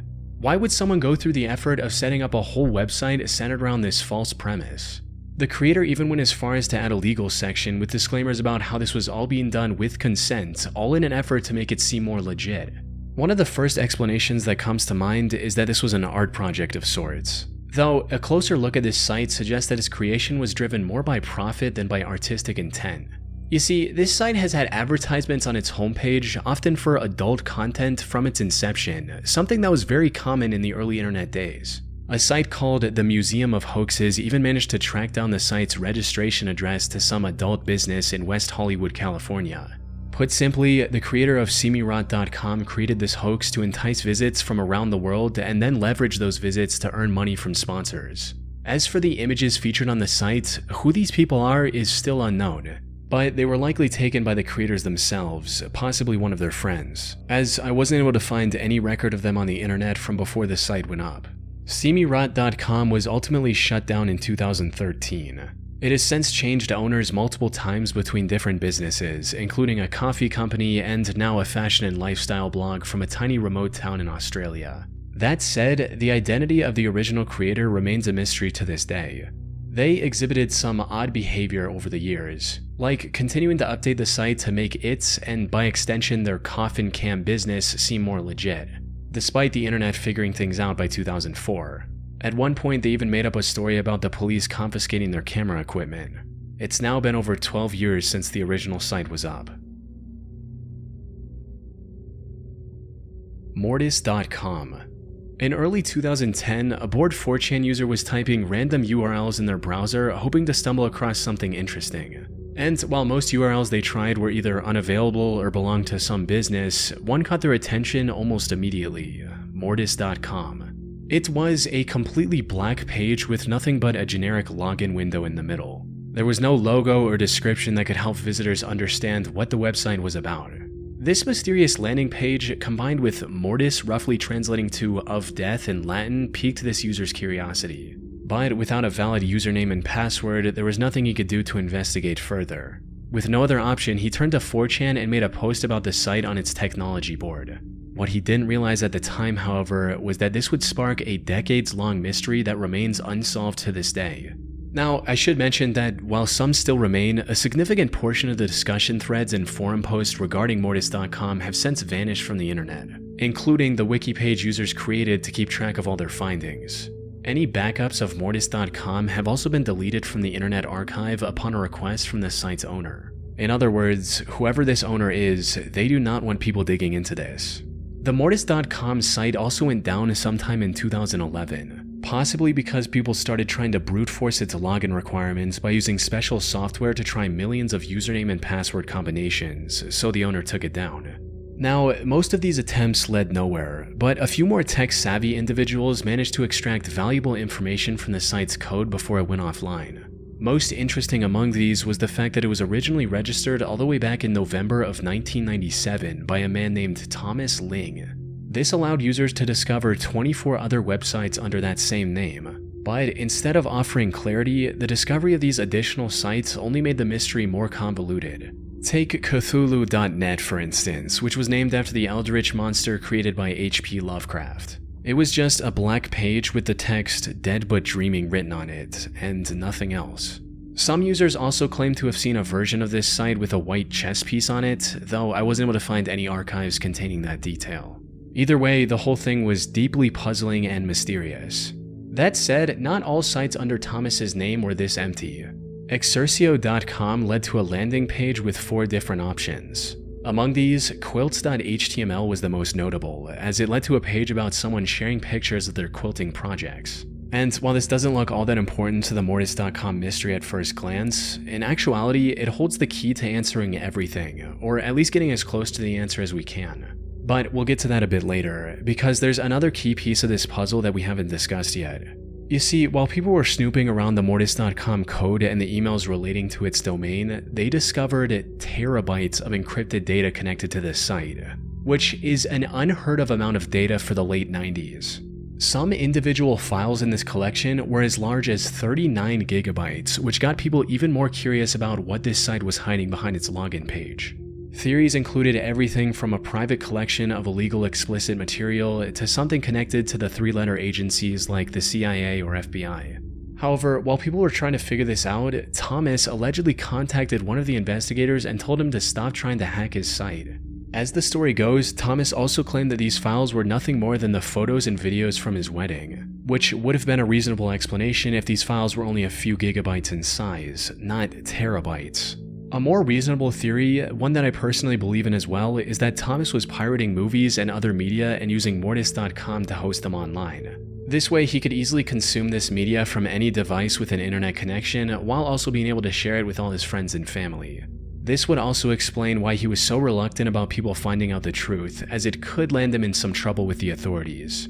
Most importantly, this theory isn't completely baseless either. While looking through the data connected to Mortis.com, one 4chan user stumbled upon a 25 gigabyte file with a seemingly gibberish name of DriveCrazy3DBD25.part2. However, looking up Drive Crazy 3D followed by movie brings up results relating to a 2011 film by Nicolas Cage called Drive Angry 3D.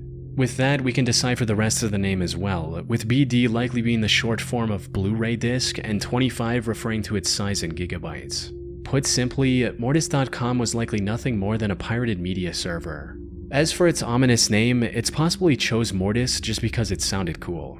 The only big questions that remain are, who is Thomas Ling and why does he own so many empty or just plain strange websites? And the answer to these lies in the quilting page we found earlier. Near the top of this page, there's a logo reading DFI. We can find this same logo in the FAQ section of another website registered under Thomas's name called dentalfillins.com. This was a job board of sorts for dentists that was likely operated by Thomas back in the day. We know this because one of his currently operational websites is thomaslingdds.com, which is a website for a San Francisco dentist named Thomas W. Ling. This quilting page also includes pictures of quilts created for Jeff and Josh for their first birthday. These names also align with two more domains Thomas registered in 2010 and 2014.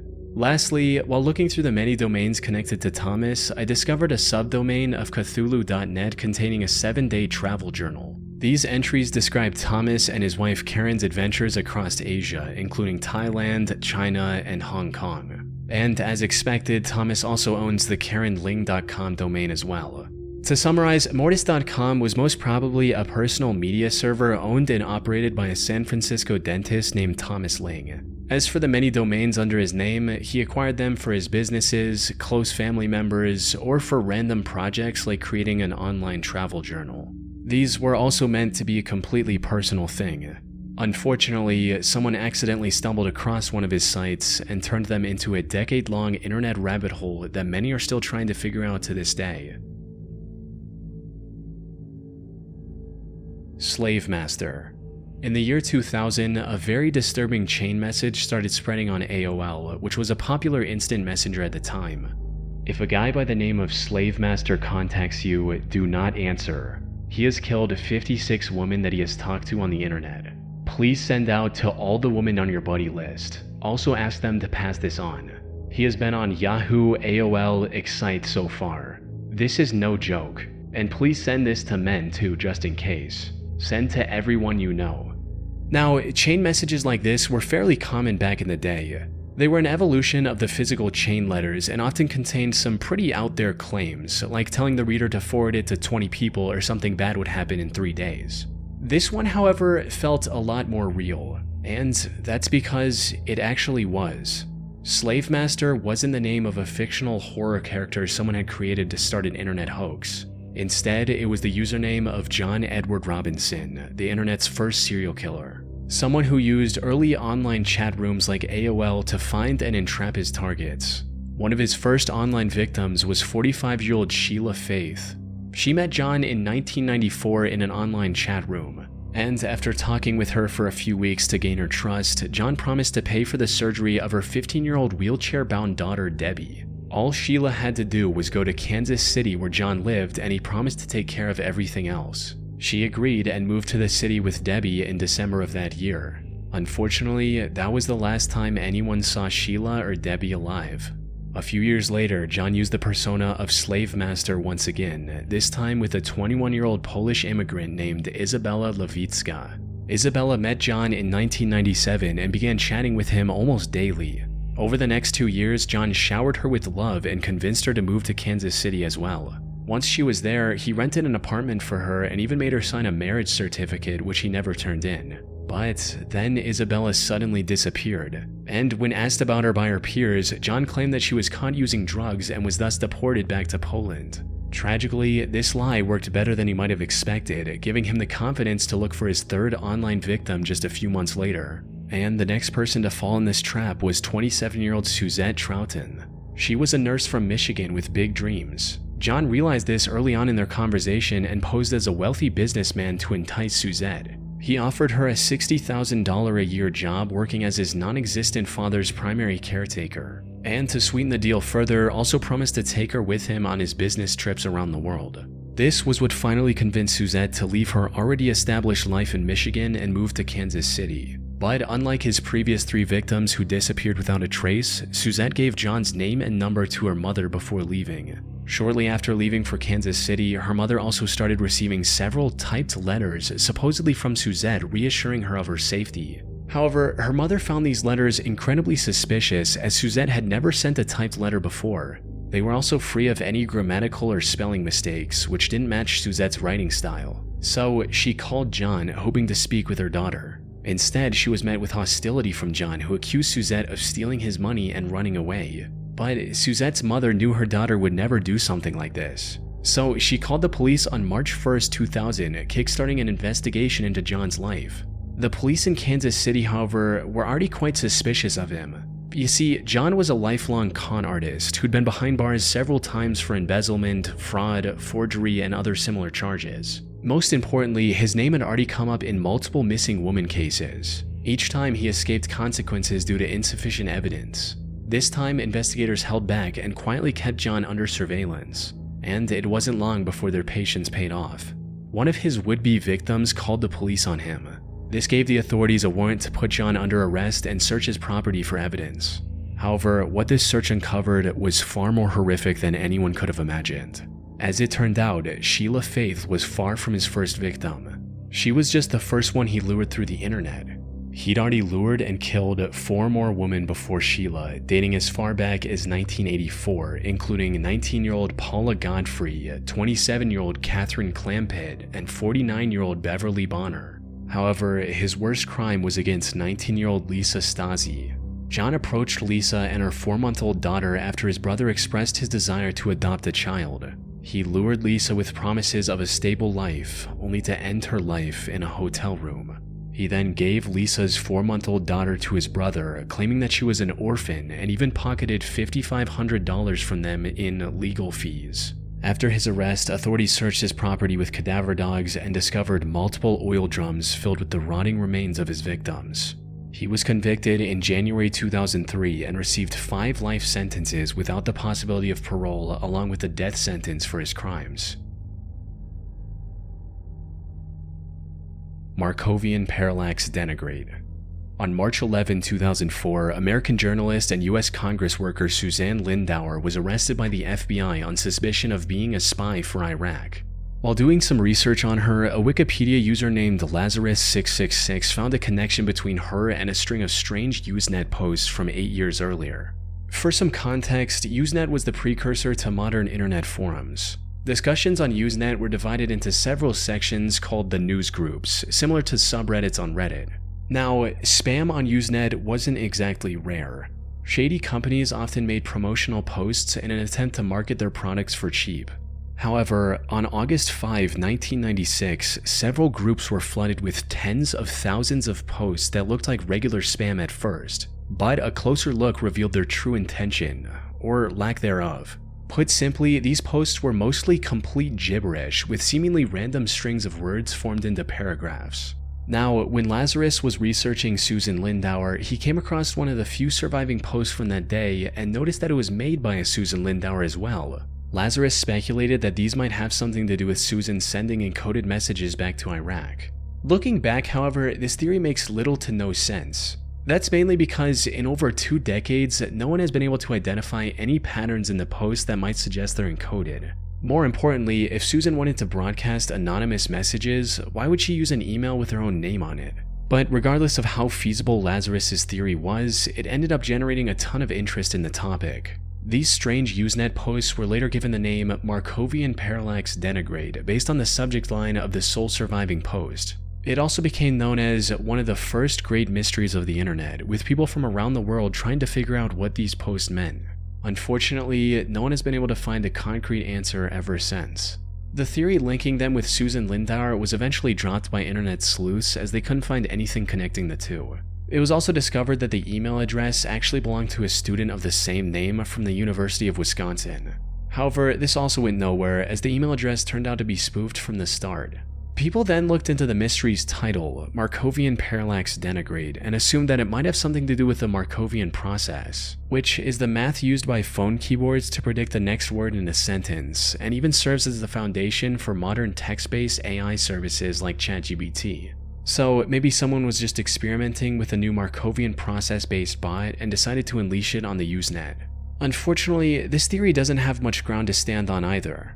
The thing is, this mystery only got the Markovian name because that was the subject of the most popular surviving post. This led many to falsely believe that this was the subject for all the thousands of similar posts made that day. But that can't be further from the truth. The word Markovian appeared on the subjects of only 2 posts out of thousands. Even if we assume these posts were generated by a Markovian bot, the theory still doesn't hold up, since the content of these posts was pure gibberish. Despite the fact that Markovian text generators from years before this incident were already capable of producing coherent sentences with relative ease. So, what's the actual explanation here? What was the true meaning behind these thousands of seemingly nonsensical posts? Well, like many other mysteries on the internet, the most likely answer is also the simplest one.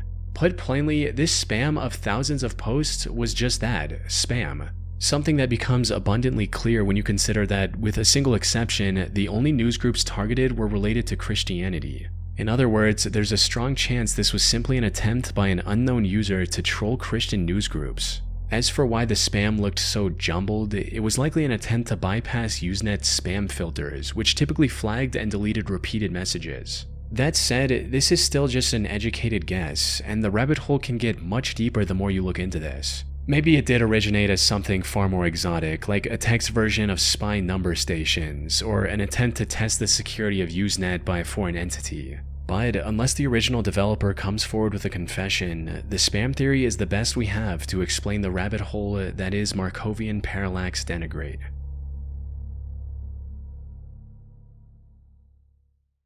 Abandoned by Disney. Abandoned by Disney is a whole series of creepypastas surrounding Disney's alleged unexplained abandonment of certain resorts in the Bahamas and in the US. The Abandoned by Disney creepypasta was originally written by Slimebeast, a well-known internet horror writer who's created several viral creepypastas including Funny Mouth, I Hate You, and Lost Episodes. The Abandoned by Disney story basically goes that at some undefined point in the 2000s, Disney allegedly spent $30 million on a resort in the Bahamas called Treasure Island, which, according to the story, they supposedly later abandoned without a convincing reason. Based on the creepypasta, there was another resort that Disney abandoned under mysterious circumstances. This one was located near the beachside city of Emerald Isle in North Carolina, and it was supposed to be a jungle-themed resort by the name of Mowgli's Palace. According to Slimebeast, the project was extremely controversial from the start, as Disney allegedly did some pretty sketchy stuff to acquire the land they required for the palace. Still, the creepypasta mentions that construction for Mowgli's Palace did end up getting completed and even started to receive tourists for a while before being unexplainably abandoned in some pretty murky circumstances. The author of the story then alleges that he ended up visiting the abandoned resort to take some pictures and see what he could find, and that's where the creepypasta gets pretty disturbing. Based on the story, the resort had pretty much been stripped bare and left to rot over the years. Most of the things that were big enough to take back from the resort had been stolen, leaving only desks, refrigerators, abandoned statues, other miscellaneous objects, and the buildings themselves to show for the once functional Mowgli's palace. Allegedly, Disney had also released their exotic animals onto the grounds upon abandoning the resort, including the sharks they once kept in their aquarium and their 80-foot-long pythons, one of which supposedly slithered right in front of the creepypasta author, who initially assumed it was a statue. Disturbingly, the creepypasta mentions that dozens of walls, staircases, and objects lying around the resort had been spray painted with the words "Abandoned by Disney," possibly by disgruntled employees who were fed up with Disney's sketchy doings. At one point in the story, the author allegedly went down the stairs into a room that was labeled "Mascots Only" and came across a photo-negative version of a Mickey Mouse costume that somehow came to life and pulled its own head off in front of the author to scare him. Now, obviously, pretty much every single detail about this story from start to finish is completely fake. The same goes for every other story that's a part of this Abandoned by Disney creepypasta series. But it actually was based on some real events. There was once a real resort on a real island that Disney mysteriously abandoned back in the late 90s. Between 1974 and 1999, Discovery Island in Bay Lake, Florida was a popular Disney attraction open to the public, who were drawn there by the dozens of wild animal species roaming around the tropical landscape. Disturbingly, the resort ended up getting charged with animal cruelty after the company admitted that a few vultures had died after being captured by their employees. For unrelated, unspecified, and mysterious reasons, Disney Island was closed in 1999, and the name Discovery Island was passed on to one of the lands in Disney's Animal Kingdom. Since its closing, the island was pretty much left abandoned to rot under the elements, and over the years its structures have sustained major hurricane damage. Interestingly, as of 2024, all buildings and attractions of the original resort remain on the island, which gives it a pretty creepy and nostalgic vibe. Nowadays, the area is fully off limits to the public, but that hasn't stopped a few urban explorers from venturing out into the island and finding some pretty disturbing stuff. In 2004, urban explorer Shane Perez visited the island 5 years after its abandonment, swimming through 300 feet of freezing cold alligator-infested Florida lake water to reach Discovery Island and spend the night exploring the remains of the mysterious resort. Interestingly, during their visit, Shane and his friends discovered that several lights throughout the island were still somehow working. And a little more disturbingly, they found all kinds of odd things in the abandoned sheds, including snakes stuffed in Coke bottles and a bunch of animals that were left behind by Disney when the island closed, which is pretty similar to what was mentioned in the fictional creepypasta. Although Shane and his friends were only able to explore half of the island before the sun rose again, they uploaded all of their findings onto a now infamous blog post that ended up being featured on the news. Obviously, this didn't make Disney look too good, and as a result of trespassing, Shane was banned from all Disney resorts for the rest of his life. But he triggered a wave of intrigue around the island that has endured until this day.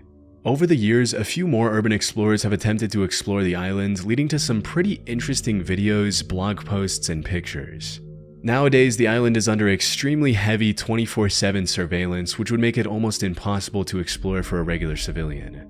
Still, the abandoned island turned creepypasta was one of the dozens of things that have irreparably damaged the public's perception of Disney, as it's pretty clear that behind the cute mouse costumes and the fairy tale facade, there's a bunch of stuff the higher-ups of the company definitely don't want the public to see.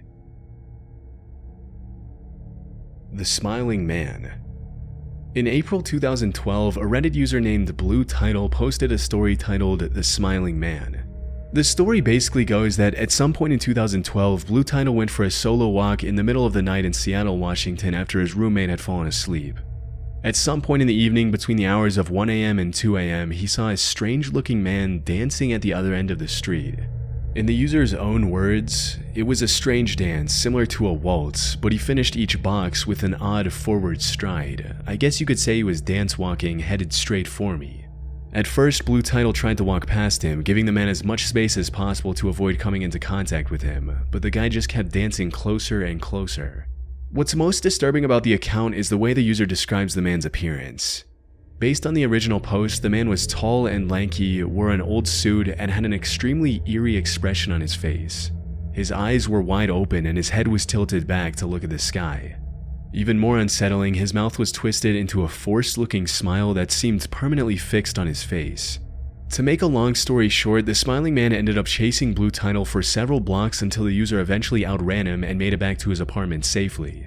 There's a lot more detail to the chase, but I'm leaving out some of it for simplicity. Based on what was mentioned in the post, the user continued to live in that city for another 6 months and never went out on another solo late night walk again. Now, this is usually the kind of story that you would read and immediately dismiss as fake, but the Smiling Man is one of those posts that there's no good reason to believe it's not true. After the story was posted, the Smiling Man turned into something of an urban legend and became a classic creepypasta, often being featured in horror forums and even being turned into multiple different viral short films over the years. Still, the original story was not designed to be a creepypasta as it came to be over time. The author has continued to insist it's real. For context, the Let's Not Meet subreddit, which is where the story was originally posted, was created for people to share their true accounts of scary in-person encounters they experienced firsthand.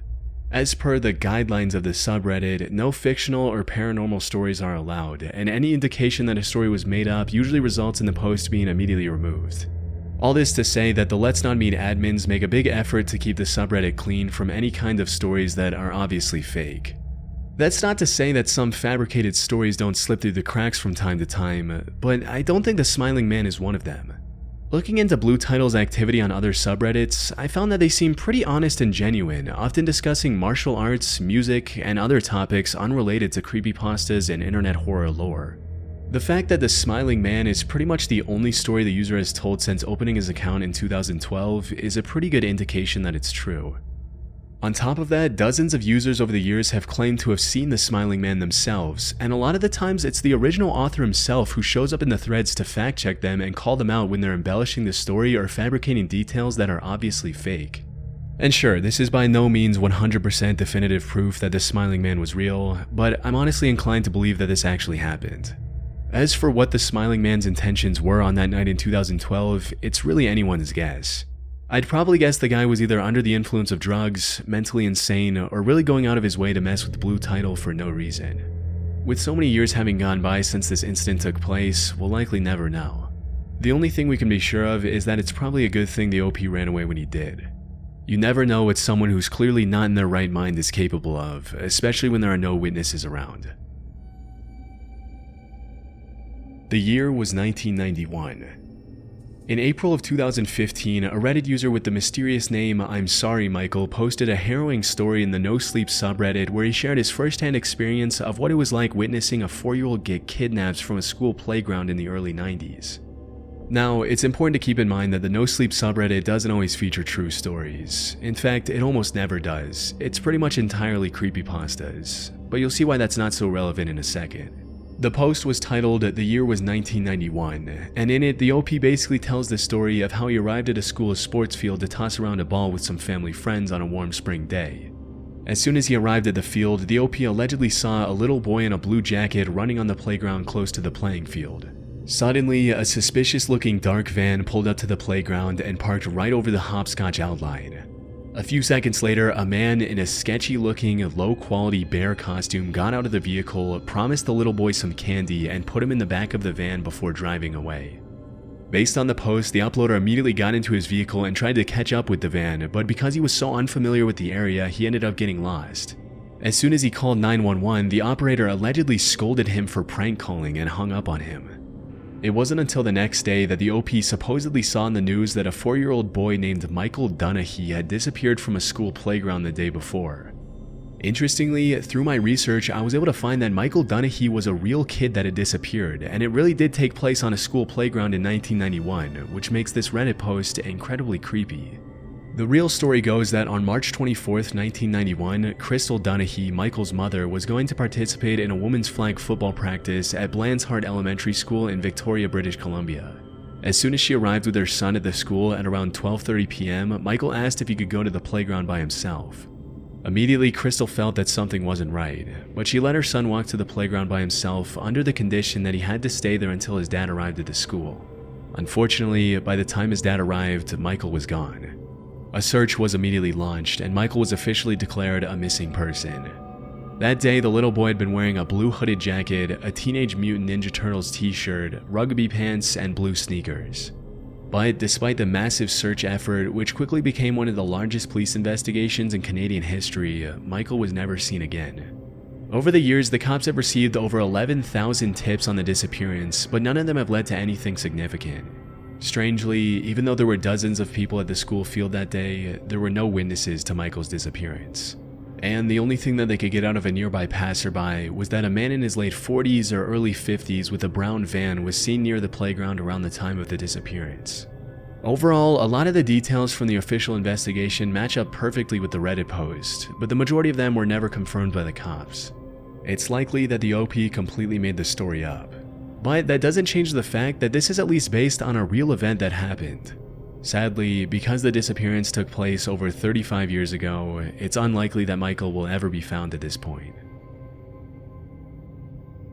The Alice Killings. The Alice Killings is a Japanese urban legend according to which from 1999 to 2005, a series of brutal, unexplainable murders took place in multiple different towns in Japan. Based on the legend, each victim's life was taken in a very different fashion, and the only thing that tied the murders together was the fact that a playing card was found near or on the victims' bodies when they were found by cops or passersby. Disturbingly, the legend mentions that on the playing cards, the killer would write the name Alice in the victim's blood. For example, one of the victims was allegedly buried in a shallow grave with a Queen of Clubs marking its entrance. Another card with the King of Diamonds was found crammed into the hand of another victim at a bar. Over time, people started putting their own twists on the urban legend, turning it into a creepypasta and adding all kinds of details to the original story, as usually happens online. But even though the specific details in the story of the Alice Killings are all fake, they're all based on a completely true story that's just as terrifying as the creepypasta. In 2003, an ex-military guy turned security officer in Madrid, Spain named Alfredo Galán Sotillo shot a 50-year-old man named Juan Francisco Ledesma in the head in front of his 2-year-old son. From there, Alfredo went on to kill another 5 victims over the next month, all of them picked completely randomly and for no good reason. After taking his second victim's life, he left a tarot card with an ace of clubs near the crime scene, after which, as you can probably guess, the media started sensationalizing the case, giving Alfredo much more attention than he deserved. And thanks to that, he went on to kill another 4 victims and severely injure another 3, often leaving tarot cards at the scene to fit the picture the media had made of him. In addition to the cards, the killer did have a particular MO in the way he took his victims' lives. All of them were shot at point-blank range, and all of them were picked at random, unlike most serial killers who often stalk and get to know their victims before taking their lives. On July 3, 2003, the playing card killer, as he quickly became known, turned himself into the police in a severely intoxicated state, immediately confessing to the string of murders that had taken Madrid by storm that year. As soon as he sobered up, he tried to take back his confession, but at that point it was too late, as he had already revealed to the cops certain details about the pen markings on the cards that weren't even made public. Disturbingly, during the investigation, it was revealed that before carrying out his gruesome crimes, the killer would wish his victims good morning and ordered them to kneel down before executing them. That same year, Galán was sentenced to 142 years in prison, a punishment he's serving to this day. In 2023, Netflix made a documentary about him titled The Playing Card Killer. And at the end of the day, that's probably what these killers really want deep down, attention. But fortunately, he won't be getting out anytime soon. And let's just hope the crazy amount of attention the media gives these killers doesn't motivate more lunatics to seek notoriety through these kinds of crimes. The Doppelganger. The Doppelganger is a pretty well-known creepypasta that tells the fictional story of a kid named Trey who lived with his parents in a small rural county in eastern Tennessee. Based on the original Reddit post titled The Doppelganger, Trey's father Henry was a county warden who usually came home from work late in the evenings. One night, Henry came home and hesitantly let his wife and son know that one of his coworkers had been missing for 2 days.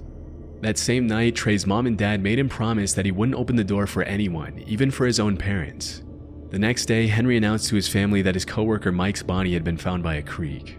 Disturbingly, he also mentioned that even though Mike had only been reported missing for 2 days, his body was declared to be at least 2 weeks old when the authorities found him. This of course meant that somebody had been posing as Mike for several days, spending time with his family and going through his days pretending to be him. That night when Trey went up to his room, he heard a knock on his window. It was his dad's voice asking to let him in, and claiming that he had just gone outside to check on something and had accidentally locked himself out. Eerily, that's when Trey's dad appeared in his doorframe, holding a finger up to his lips, signaling for his son to be quiet. After scaring away whoever was at the window, the family went down to sit together at the kitchen table, fearing for their lives. Later that evening, the impersonator once again tried to enter the house, pretending to be Trey's dad. This time, Henry called his officer friends over who agreed to help him track down whoever or whatever it was that was pretending to be him. While his dad was out, Trey went up to his room to hide under the blankets, and when his dad came back, he scolded him and his mother for having left the front door unlocked. Still, the family went to sleep, and the next morning, Trey woke up to an overpowering smell coming from his parents' bedroom. He immediately realized his parents weren't home. Upon opening his parents' closet door, the body of a woman who looked just like his mother tumbled out and onto the floor. As soon as his parents got home, they made up a story to explain what had happened, softening some of the details so their son wouldn't end up even more traumatized. The creepypasta ends with Trey noticing that his dad's hair is a different shade of black than it usually was, leaving the story on a cliffhanger. Obviously, pretty much everything in the creepypasta is entirely made up. But the story itself was based on an illness called Capgras syndrome, which is a real psychiatric condition in which people end up convinced that their family members and other people close to them have been replaced by imposters or doppelgangers. Through my research, I found that people with Capgras syndrome often end up becoming aggressive and even violent with the loved ones they accuse of being imposters. And disturbingly, a pretty clear correlation has been found between Capgras syndrome and violent homicides within families. I also found that people with pre-existing neurological disorders such as Parkinson's disease, epilepsy, and stroke are more prone to developing Capgras syndrome, as well as people who suffer from schizophrenia and similar illnesses. One particular case that caught my attention involved a 24-year-old male veteran who turned himself into the police to confess that he had allegedly been violent with his girlfriend. Interestingly, when the cops called his girlfriend to get her side of the story, she mentioned that the allegations were completely false and that her boyfriend had no history of violence. What followed was a pretty confusing series of events where the patient ended up revealing that he was convinced his entire family were imposters. Disturbingly, he claimed that his mother had been replaced by a government employee who had been sent to elicit a confession from him about his behavior while he was in the military. Apparently, the guy felt guilty about having taken naps during work hours and punching a wall during boot camp and was scared that his mother would find out about it. Even though the man claimed he had also been violent with his mother, she denied the allegations and assured the doctors that her son was not a violent person. Fortunately, after treatment the guy was okay, but I can't imagine how terrifying it must be both to wake up convinced that your family isn't really your family and to no longer be recognized by someone you love.